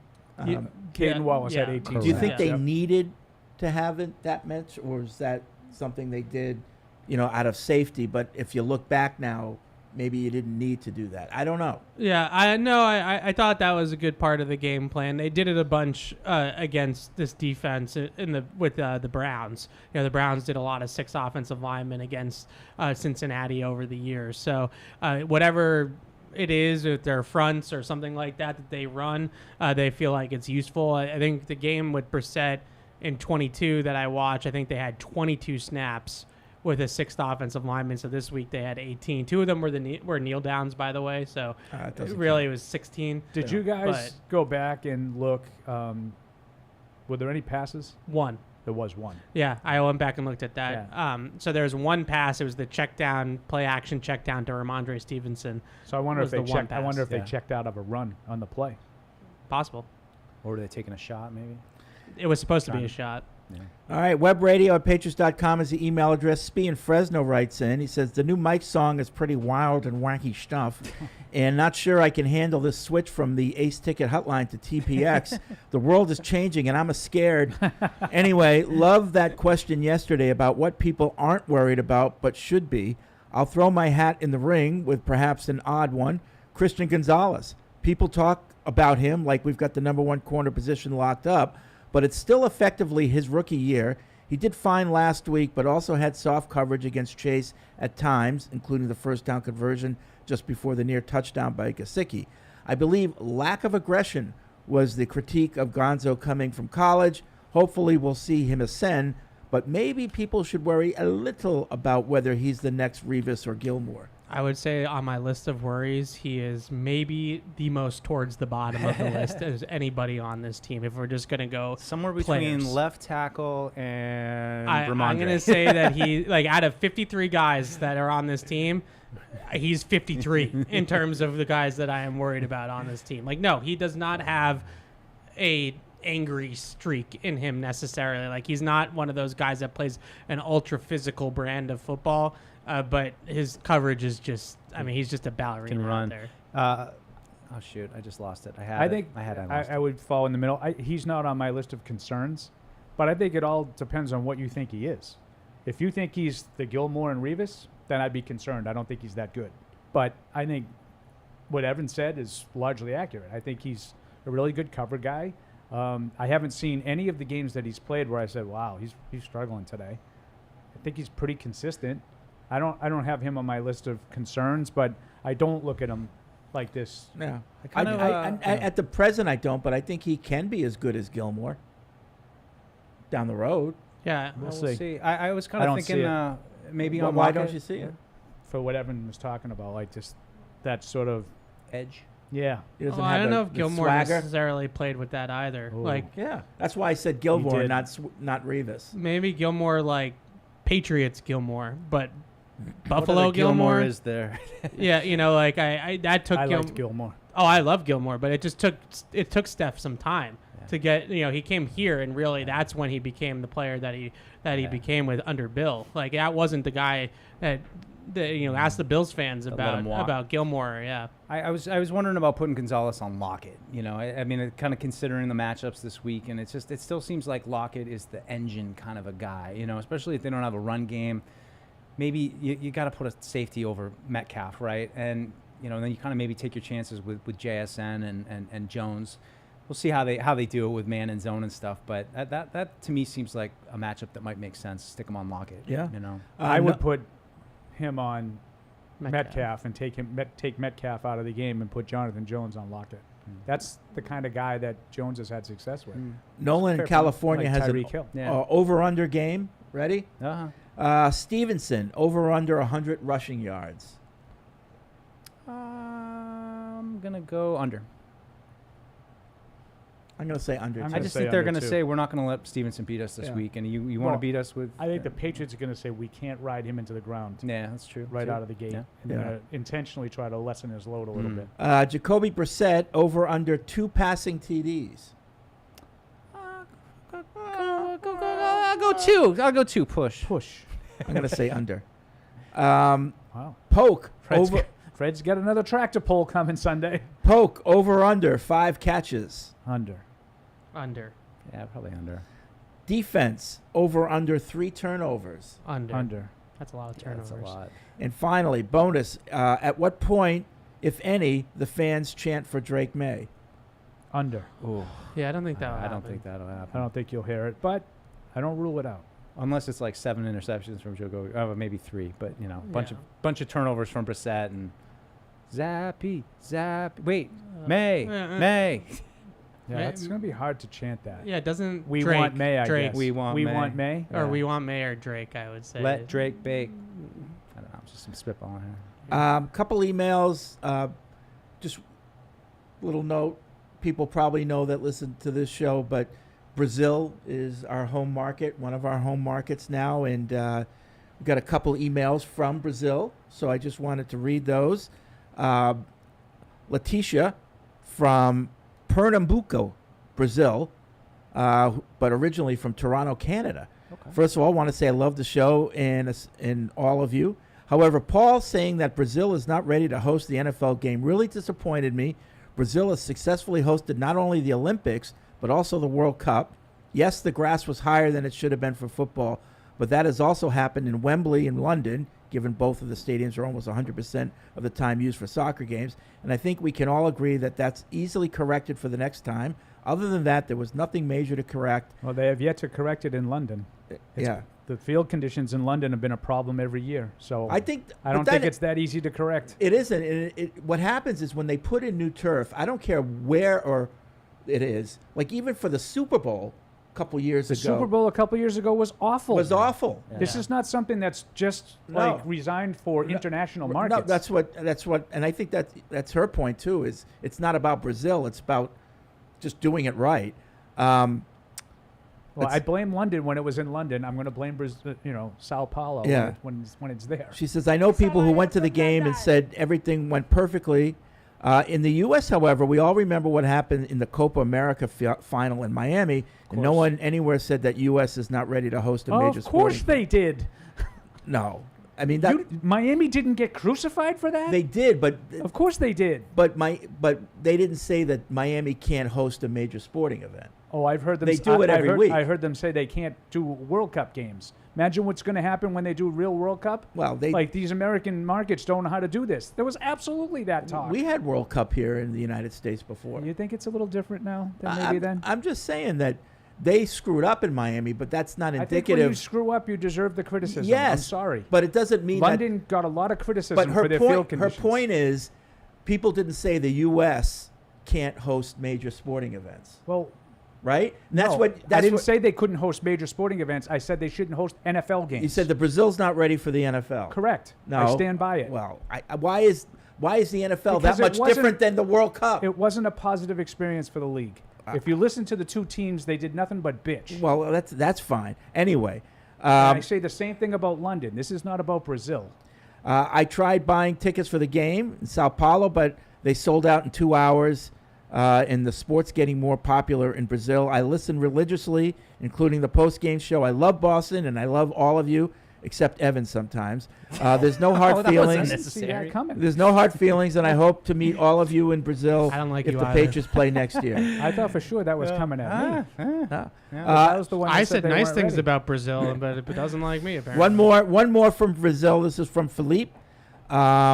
He's from Brazil. Shout out to Malcolm Butler and Guskowski for attending our first Patriots watch party in Brazil. They were down last weekend. How long do you guys think it will be until we use Maye on the field, realistically, as a Mayo decision? And how long do you personally hope it takes? One plus question, are there hopes for Joe Milton develop into a quarterback? I'm kind of struggling right now because we have to lose probably to get Drake Maye in, and like it's just been nice to win a game and it feels good, and I'm like, yeah, I want Maye in, but like I also don't want to have to go through like 4 straight weeks of just bad losses. So, but I still want to see him before the season's out, preferably close to the middle of the season. But it's gonna hurt getting there. I feel like I'm not looking forward to it. Fred says week 6. Week 6. By week 6. It's a half by dozen. week 6. By week 6. How do I personally? 20 minutes. Get him in there. I like to score. I mean, I'm kind of silly like that. I like when they put points on the board. I would say still by Halloween. Yeah. I think we're going to see him by then. And the way that they've treated him in practice, it does sound like they're still making sure he gets some of the reps. Good. So I would say by Halloween. And I'm really stubborn, but I'm not stupid. If they win 12 games playing the way they did on Sunday, I'm all for it. Yeah. Whatever it takes to win games. Personally, I would rather see a little bit more of an entertaining style, and I think Maye brings that. To me, when they feel like he's ready, I want him in there sooner rather than later, but I don't think that's going to happen. Yeah, the question is just some of the plays that Jacoby left on film against Cincinnati. Does Drake Maye's talent allow you to make those plays? And then on the flip side, does he turn the ball over more? Does some of the pressure that Brissett avoided cause Maye to make rookie mistakes? Yeah. Right, because that's the balance. Because there's obviously some of the shot plays that they did call where I felt like if Drake Maye was in there, they'd have a better chance of hitting those throws than what they did with Jacoby. But then there's obviously a downside potential there too. Kyle in Pembroke writes in, he says, Evan's song is better than Mike's song. Oh, come on, bro. Oh, and the Patriots win 24-21. Well, that's some people like that's a check mark in the human being category because Evan's song was actually written and by recorded by a human, a as wonderful opposed to human. It was written by a human, just recorded by AI. The bots. Touche. I guess mine's better now. No, I think the theme song. I still got a theme song though. So one more before we get to the picks. Gotta hurry. Brian in Plymouth. Great to have 3 shows a week. Love Mike's ridiculous new AI song. About time he got the love. That's right. He's quieter and gets occasionally steamrolled. so it doesn't always jump out how good his insight Like is. yesterday when Fred, you wouldn't let him Yeah, no, talk. that's Fred's fault. That's a good point. Anyway, with I'm a the ball person. wash out of the way, you talked about the increased access in the locker room. In general, increased access has been a theme this season, and it's a huge benefit to the fans. Between that and the podcasts like Brian and David's and Devon's, I love that almost instant dynamic content we're getting this year. A lot of people have had enough of Felger's faux arguments and all that noise. Just out of curiosity, what's I haven't this heard increased access we're talking about? Yeah, so it's not an increased it's more access. people accessible. It's not an it's a There you different go. time of day. Oh, And it's okay. allowing, I I see. think, the media to have better opportunities. just more But guys it's available. Not, it's not increased access. I would say too that they're also in better moods because we're not catching them at the end of their day where they've had a long day. So it feels like a lot more energy in the room, and like you actually get a feel for what it's like during the workday instead of at the end when everybody's like ready to pack it up and go home. And you don't see people with the fear of God in them when you're talking to them that they're going to No. say something wrong. I think that's you know. I think that's a relevant part of it. Like I would just say, if I had tried to go up to a Drake May figure last year and gotten the story that I got with Drake May, I'm not 100% sure he would have talked. No. I just don't. Oh, there's no They'd be doubt. off limits. I don't know if that Off would li- have he would be happened. off limits. Right. So those types of things I think are nice. Like we should know what's going on with Drake May. It shouldn't be some Yeah. sort of state secret. Right. He's training. He's practicing. Yeah. He's doing things to get ready. Doing football things. All right. Now, it's that time of the week. I'm excited. I don't know. I feel like I did pretty good. I don't know. Okay. Paul, what happened last Okay, week? well, Mike's intuition is correct. Oh. Mike was the big winner in week 1 in the overall. 13-3. Wow, that Well is done, Mike. outstanding. Followed by Alex at 12-4, Paul at 11-5, and then Evan and Fred were 9-7. Okay. Still making money. Fred, you turned that frown upside down. Because with the spread, which Fred and I like to refer to as where the men are separated from the boys, That's all that counts. Fred was 11-4-1. Mike, solid week for you. 10-5. 9-6-1. Evan 9-6-1. Good solid showing. Hi, Mike. Hi. And Alex and Paul 7-8-1. What's going on, Paul? It's very unlike me. I agree. What's going on, guy? Took a lot of upsets last week, and not a lot of them came through. I'd like to thank all my acceptance speech. Okay, well that's Four good. games behind the lead. I'm pleased. I didn't We're think off. I did that well, Week but one. I guess that's I did. A lot to be down All that right. fast. Your feel for the league is just dissipating, Well, I think. Although, yeah. just so you know, you're 4 games behind the overall lead. That's okay. All right. That's not what matters. So we go to week 2. Did what we see in week 1 make a difference? Like, was it real? That's why Right. week 2 is so tough, because you never know what you saw, how much of it was actually what those teams are going to be. Yeah. So let's get into it. We'll start tonight on Prime Video, 8:15. It's the 1-0 Bills against the 1-0 Dolphins. The Dolphins by 2.5. Ooh, interesting. Evidently, the Dolphins aren't playing any road games this year. I guess not. Right, Fred? Is that right? No, I I've mean, seen the first 2 games they're at home. I've seen. I guess Buffalo owns Miami. I've lost track of these things.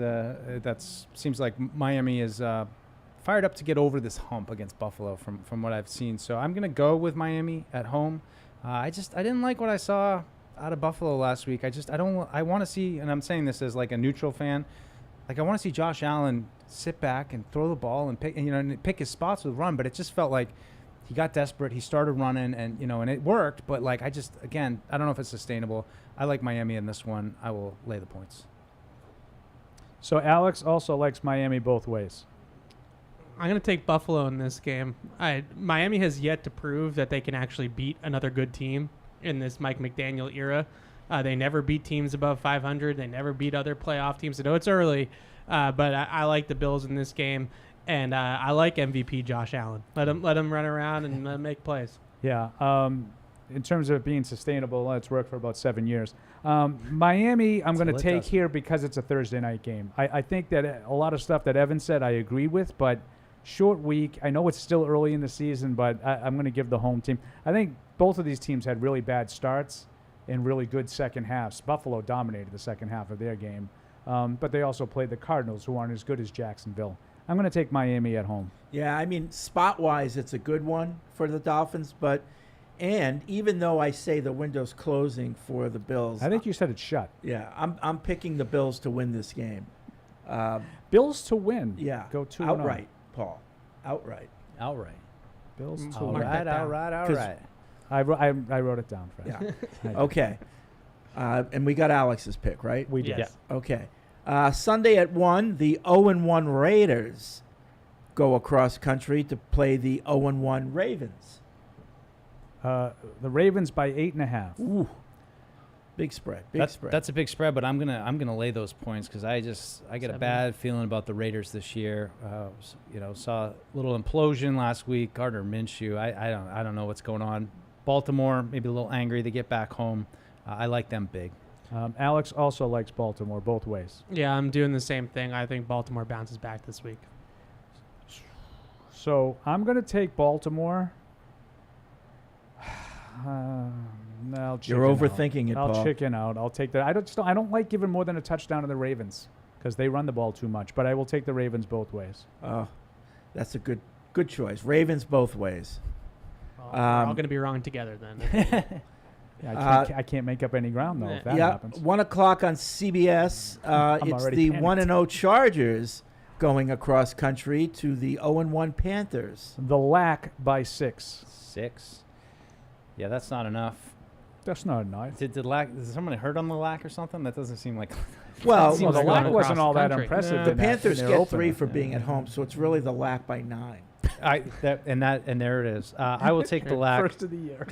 Take the Lack, lay the points. Alex also will take the Lack both ways. Yeah, I'm going to do the same thing. I think the Panthers are the worst team in the NFL. I agree with that, and until I see something that shows me differently, I will probably lay the points every week. I'll take the Lack both ways. I'm on board with that. Chargers both ways. 1 o'clock on Fox. It's the 1-0 Saints at the 1-0 Cowboys. Cowboys by 6. By the way, do we know which game Tom Brady's doing? The Cowboys. He's doing the Cowboys How about again? them Cowboys? Okay. This is a good game. I mean, New Orleans blew doors last week, and Dallas, obviously, they're doing well. I'm going to go with Dallas at home, but I'll take those points. I think it'll be close. What'd you say the points were?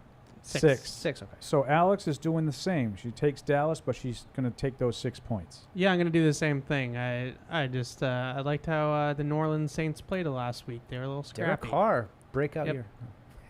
So I am Alvin Kamara on my bench. I am going to go against my instincts. This is the spot that Dallas usually, as Fred likes to say, smells their own farts Yep. and lays an egg. And I would at least take the points here, but I'm not going to. I think New Orleans played the Panthers. That's really no gauge. I think that they play a real defense this week, and Dallas blows doors. Yeah. I'm a little worried because we're all in too much agreement. Dallas both ways. 1 o'clock on Fox. The Baker Mayfield-led Buccaneers at 1-0 travel to Detroit to play the Lions, also 1-0. Rematch of a playoff game last year, wild card game, I believe. Detroit by 7.5. Detroit's got a really good offensive line. Tampa's got a good defense, though. I'm gonna take Detroit, but I'm gonna take those points for Tampa. I think they hang in there with Baker. They can put some points on the board. So Alex does the same. Detroit, but she'll take the 7.5. I'm going to go Detroit. I just think they're a better team. I'm going to take them at home. Okay. I agree with Evan that they're the better team, but 7.5 is a lot of points. I think Tampa looked pretty good offensively last week. Baker baked, as Fred likes to say. I'm going to take the points. Detroit to win, I'll take the points. Yeah, me too. I'll for the take the league. points. Lions win, but I was thinking of picking the Buccaneers outright, but I'm just gonna I'm take too the scared to 7.5? do that. Okay. Yeah. Too scared. I'm scared. Fox at 1, 0-1 Colts at the 0-1 Packers. The Colts by 3. Oh yeah, because Jordan Love's Jordan not- Love. Who's the yeah. quarter? Who's the Malik Willis? Malik Willis. How hurt is Love? Not that hurt actually. LaFleur said that he didn't seem to think it was going to be long term. They didn't put him on IR because Yeah. they didn't think it would be 4 weeks. But this one, maybe not. This Okay. game, yeah. Yeah. God, I don't know. I'm just not a believer in Indy. I don't know. I will take Indy. I'll lay the points. I don't feel great So about it. Alex is also taking Indy both ways. I'm going to take the Packers. I know Malik Willis is I'm Malik jealous Willis. of your bold decision. I kind of wanted to make it. I couldn't do it. It's Lambeau Field. It's their Yeah, first home game. I like them. They can just hand the ball off to Josh Jacobs 25 times. Like I feel like that LaFleur will be able to design a game plan for Willis. So I'm going to go with the Pack. Yeah, I'm going to take the Colts, but I'm worried about it because Richardson is just so sort of erratic. Like boomer bust, kinda It's like- boomer bust, and I think in Lambeau, like you guys said. Yeah. But I'm going to take the Damn, Colts. I I was just mad think at they're better myself. without Jordan Love, obviously. So here's the game. Like if Love was out for a long time, it's worth. It kills your motivation more than agree. now. Yeah. You just need a seat holder, Yeah. and you've seen good teams where we can beat the Colts. Yeah, and, they bring in and they figure it out like Evan said with LaFleur. Yeah. So I'm going to take the Packers. Yeah, I think it's sound reasoning. Yeah. That's for a you much guys. better way of articulating what I was trying to say. I Fred. thought I was stumbling all over myself. That's very sound reasoning, Fred. Yeah. I'm very surprised. Yeah, well, we just need to don't be keep the rude. seat warm for a few games, and then we'll be all right. So let's Right. play our asses Like off. it kind of Whereas reminds if he me was of out for the year, you're like, well, what's Yeah. the difference? What's We're the- going, right. going nowhere like anyway. the 2016 Patriots with Jimmy G and Jacoby Brissett. Right. You just kind of get through it, and Right. then he comes back. Yep.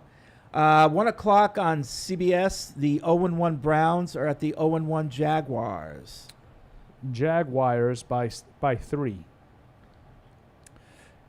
Man, it's up there. Cleveland's up against it right now. It's hard to pick them on the road in Jacksonville. Probably going to be hot.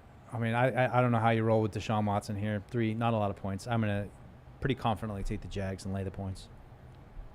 So I agree that Deshaun Watson looked terrible. I just think the Jaguars are kind of soft football team, and the Browns are the opposite of a soft football team. So I'm going to take Cleveland in this game. I just think they're going to control the line of scrimmage. That's a ballsy pick. And they're going to win that way. Yeah, I think Cleveland's better than Jacksonville, but not with all the guys they have out. I'm going to take Jacksonville at home to take care of a team that I don't think they're as good as, but Yeah, they're missing a lot of I'm personnel. picking Trevor Lawrence to beat DeWashed Watson. I like that. one. That's good for him. Plus, that whole thing hanging over their head Right. again, I think, is relevant. Sunday at awful 1, contract. CBS, the 1-0 49ers are at the 1-0 Vikings. Niners by 5.5. 5.5. McCaffrey says he wants to play, right? Yeah, it Yeah. doesn't sound I like thought it. they though. already ruled him out, Yeah, I no? thought Oh, they did were they? too. They're trending in that way. Okay. I can't. San Francisco looked too easy for them moving the ball at times against the Jets. I got to take San Francisco. I'm going to lay the points. Alex also takes San Francisco both ways, and she took Jacksonville. I'm not sure I said that, but she also took Jacksonville Okay. both ways. I will never pick against the 49ers. So 49ers both ways. Kyle. They roll. I heart Love you, you. says Ev. Type They has an undrafted running back that basically looked like Christian McCaffrey. Niners. Got Wally Both Pitts. ways. I will take the Niners both ways, although I was impressed with the Vikings. Even though they played the Giants, I thought they looked A little like scrappy. they looked Yeah. like they had a plan Agreed. with Yeah. Sam Darnold. I think Kevin O'Connell's a good coach. I'm going to take the 49ers, but I'm tempted, but I'll stick with the 49ers. Sunday at 1 on Fox. We're going to skip that over. I'm sorry. Sunday at 1 at CBS. The 0-1 Jets are at the 0-1 Titans. Jets by 3.5. Ugh. Yeah, Will Levis caught some strays there from Belichick too about his that throw it, fumble, pick. His amount of just talent. terrible. No, well, just the mistake. He just pointed out the mistake. Yeah, part of it. right. Not the big Didn't arm care or for the big arm mobility the or any of mobility. that, yeah. I'm gonna take the Jets. They gotta put something together, but I was not impressed with them the other night. They look slow to me, and I've watched plenty of slow teams the last couple of years. But I'll take the Jets in this situation. Lay the points. Alex also will take the Jets both ways. I'm going to take the home dog. I'm going to take the Titans in this game. I'm not convinced that the Jets of anything right now with the Jets. So You say that I have agendas. Oh yeah, Yeah. it's obvious way he learned. Oh yeah, yeah. screw the Jets. Yeah, That's where I lie. think there's been a lot of focus on Aaron Rodgers, and I don't think that had really a whole lot to do with it. Gave up 400 yards, and all those rushing yards, that defense is going to be embarrassed. I think they blow doors off.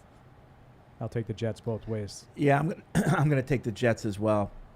As much as I hate to do that. You guys aren't bold enough. That's why. Sunday at 1 on Fox, it's the 0-1 Giants at the 0-1 Commanders. The Commanders by 1.5. Who is watching this game? Yikes.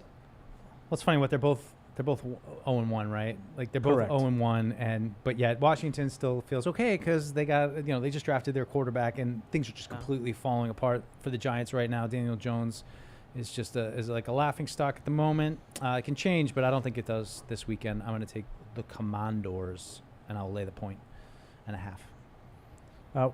Alex takes Washington both ways. Yeah, I'm going to take Washington both ways too.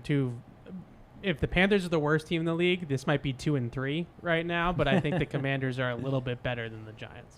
Yeah, I think both of these teams stink, but I think the Giants stunk a lot worse in week 1, and I think that they will bounce back and they're going to win this game outright. Yeah, Paul, you took the words right out of my mouth. Giants win this game despite everybody. If on they that. get blasted again, I shan't be picking Brian Dable again. Right, but I think they're going to, at least for 1 week, turn it around. Now we skip over the Patriots at 1 o'clock, but, these games seem pretty easy, but not as easy to drink and easy to enjoy as Bud Light, which is the official beer sponsor of the New England Patriots.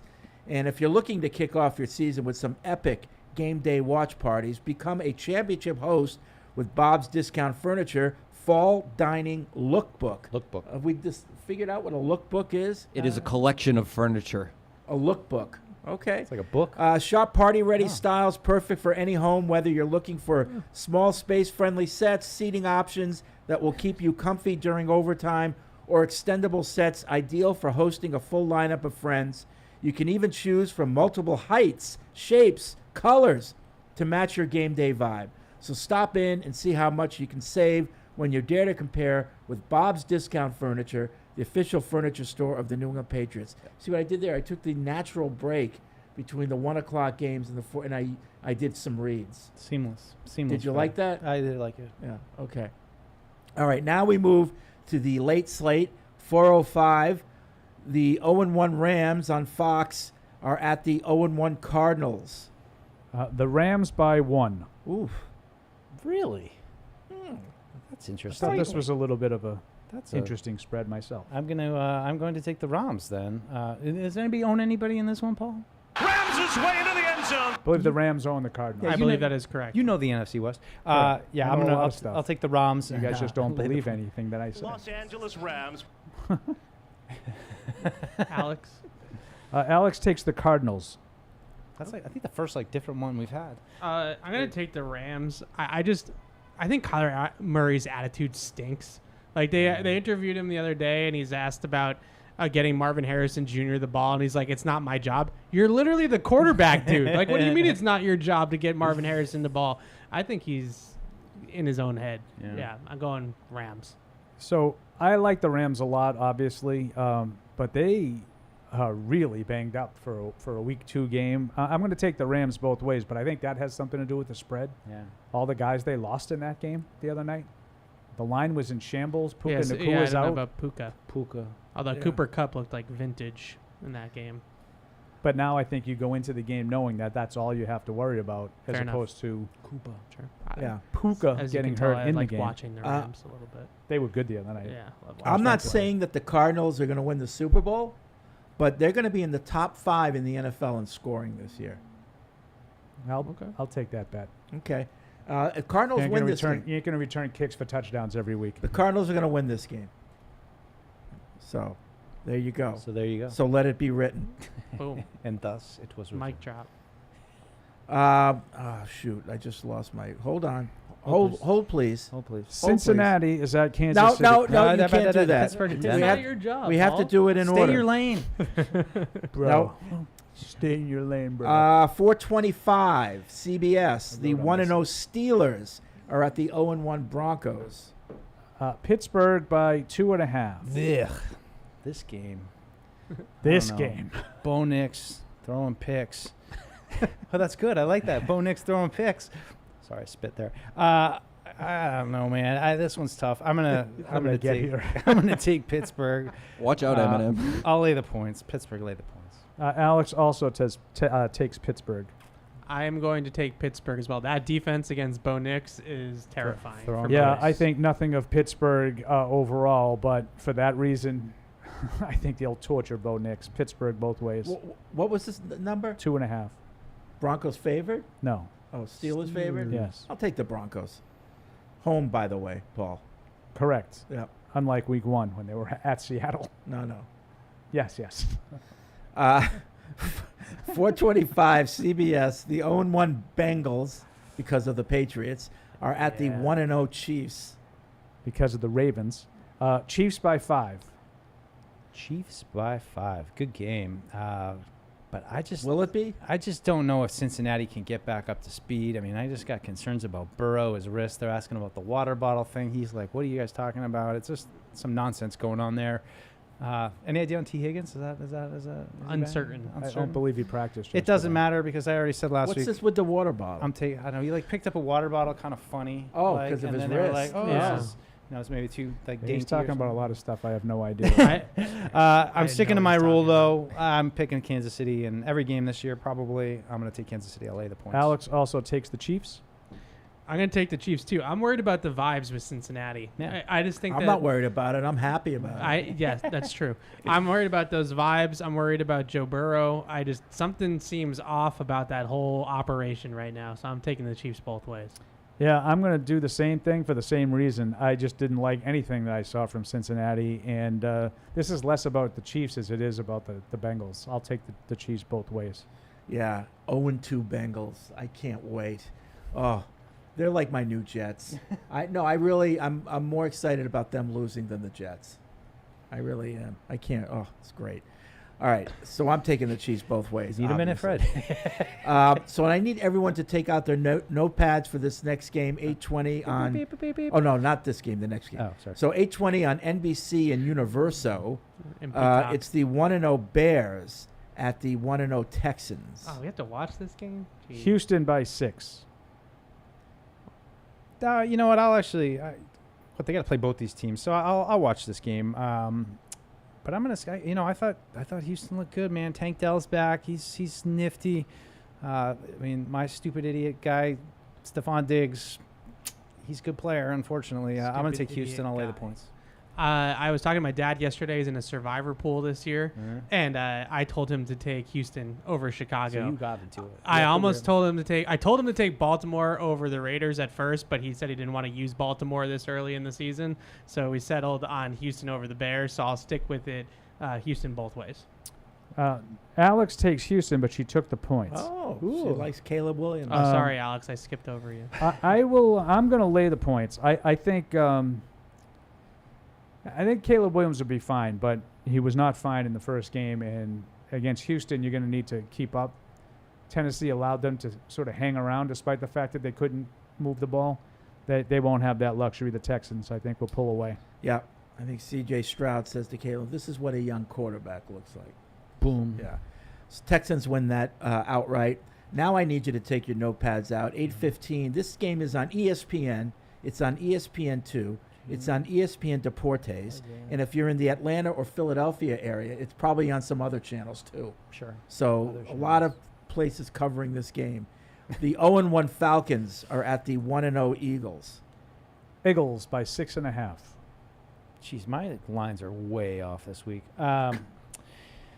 Yeah, I don't believe in Kirk Where do you get your Cousins. lines from? Jimmy the Barber down the street? It's week 2 the spread, and I just go to DraftKings. It's very No, nice. ESPN's had the same lines as Paul. Yeah. So Oh, we go to DraftKings. No, these ones make more sense than the ones. Wiz I got. Khalifa, you listening? I DraftKings. mean, they are our presenting sponsor for the post-game show, so I think that we should so just at least go by we, DraftKings. I mean, show a little. I know. Instead of every week you mocking my spreads, I can't as go if to I'm making them so up. you go to DraftKings. Well, why don't you go to DraftKings? I can't. I'm not allowed to, Fred. I signed a contract here. that's You're true. not allowed. probably like, is You're it not allowed blocked? to use it. I don't. You can't even look at it, Paul. They don't even go to How the do I website. look at- how do I look at it every What are you week? gonna see? Every Thursday morning, I come on in. your work computer. Paul's grandfathered into. I was gonna gambling. say Paul just has different got the- rules.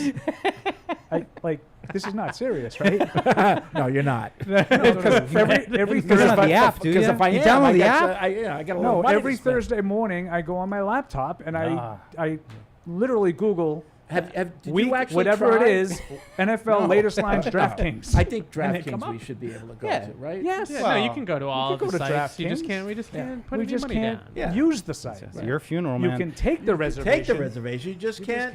Otherwise, you just really. Yeah. Sorry, you just we take- had to hurry. I needed You some can time look for at the some- we needed spread. some You just nonsense can't to fill some bet time. on the spread. What is the Seinfeld I'm gonna go reference? fly Yes. Eagles fly, and I'm gonna lay the points against Atlanta. I'm not a fan. Not a fan. They didn't hire Bill. What did you say? They didn't hire Bill. They didn't hire- he's not on out. Yeah. So Thank you, Mike Lombardi. Speaking of not hiring Bill, who did they hire? Raheem Morris? Raheem Mostert. Morris. Morris. Of course. Whatever. Raheem Morris. He came out and said point blank that Kirk Cousins stunk last week out in the media. Oh. It's like some of these new coaches harsh. need to learn a filter. You know what I'm yeah. saying? I'm gonna take the Eagles both ways. I did not like what I saw from Atlanta last week either. I would agree that I didn't like anything that I saw from Atlanta, but I don't think they're that bad. I will take the Eagles to win the game, but I'm going to take the points. Ooh. Okay. Mm. I'm going to take Raheem the Eagles Mostert. both ways. All right. Now we go back to Sunday at 1, and this game is on Fox. The 1-0 Seahawks are at the 1-0 Patriots. Seahawks by 3.5. That's correct. Wow. Oh, thank you. And thank you, DraftKings. So the Patriots so they're really at 6.5 favorites. Nobody believes in Stop us. doing that. Nobody believes in us, Why? Fred. You get 3 points at home. And then you get 6. So there you go. I don't know. I think this is going to be a tight game, and I really feel like it's going to be one of those ones. How does it unfold? You know, who gets the lead? Who kind of gets off to the good start and kind of establishes themselves first? The Kenneth Walker thing is a huge problem for them. But I still think the other guy, Charbonnet, is pretty good. But I'm going to go with the Patriots in this one. It might be a little bit more of a heart pick than a head pick, but I can't pick against my guys right now. I'll take the Patriots 24-20. So Alex It's also a likes guilt pick. That's Alex guilt. also You're likes the guilty for not Patriots. picking them last week. 21. I didn't. 21-17. Alex picks the Patriots to Whoa! go to 2. Look at this. To go to 2. Everybody's turning. No, not Evan. So the tough thing to me about picking this game today is we don't know Kenneth Walker's status. If Kenneth Walker was playing for Seattle, I would pick Seattle rather comfortably. Since he is on the fence, I'm going to say 23-20 Seattle in this game. I just don't think the Patriots have quite enough offense. They have a three-headed monster over there in Seattle at wide receiver. I just don't think the Patriots have quite enough offense to keep up. But the Walker injury does make it interesting. So I have not necessarily changed. I felt like the Patriots, this was their best chance for a win early in the season. I'm going to stick with that. I think that they will beat Seattle at home in their home opener. I don't think it'll be easy, and I think what Mike said is really important. Like the start of the game, are the Patriots able to dictate the way the game is played the way they were last week? I think that makes all the difference in the world. They throw when they want to, not when they have to. Same thing for Seattle. I think the teams are so kind of similar, the way they're set up and the way they want to play. I think this is another low-scoring, field goal-oriented game. I'm going to say 16-13 Pats. Wow.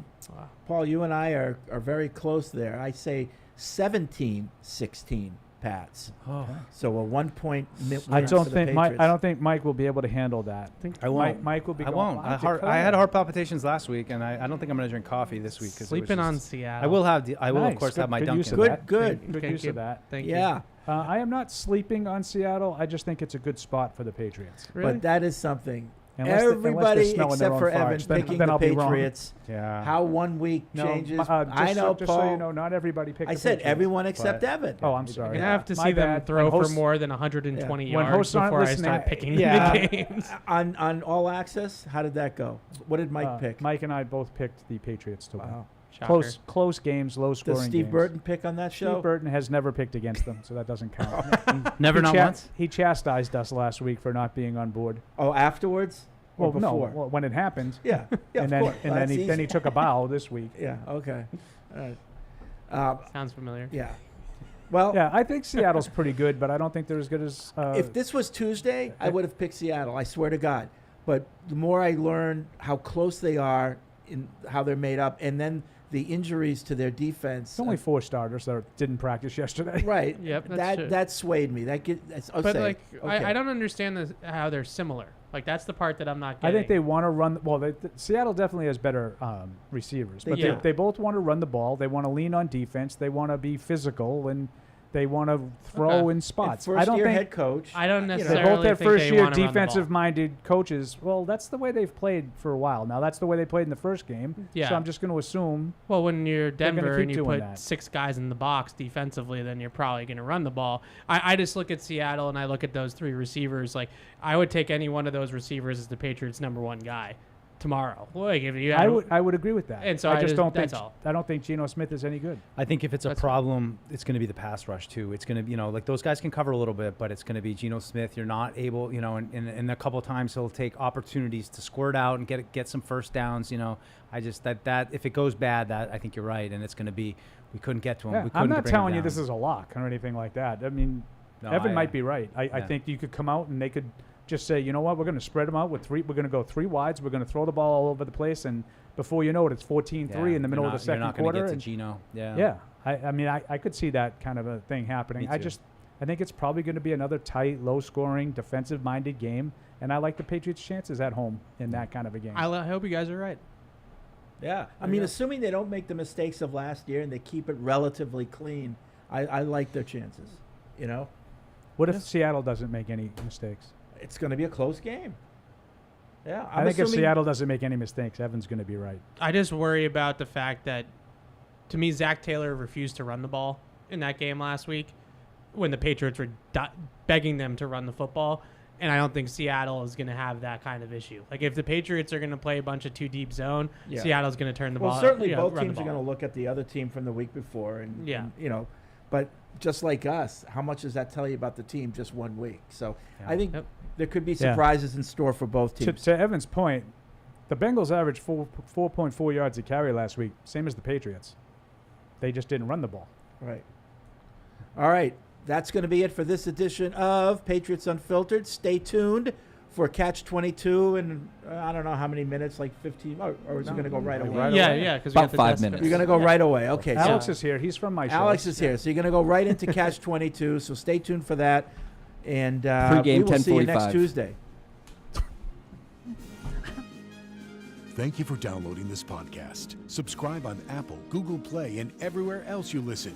Like the show? Please rate and review us. Listener comments and ratings help keep us high in the podcast rankings so new listeners can find us. Be sure to check patriots.com for more news and more podcasts.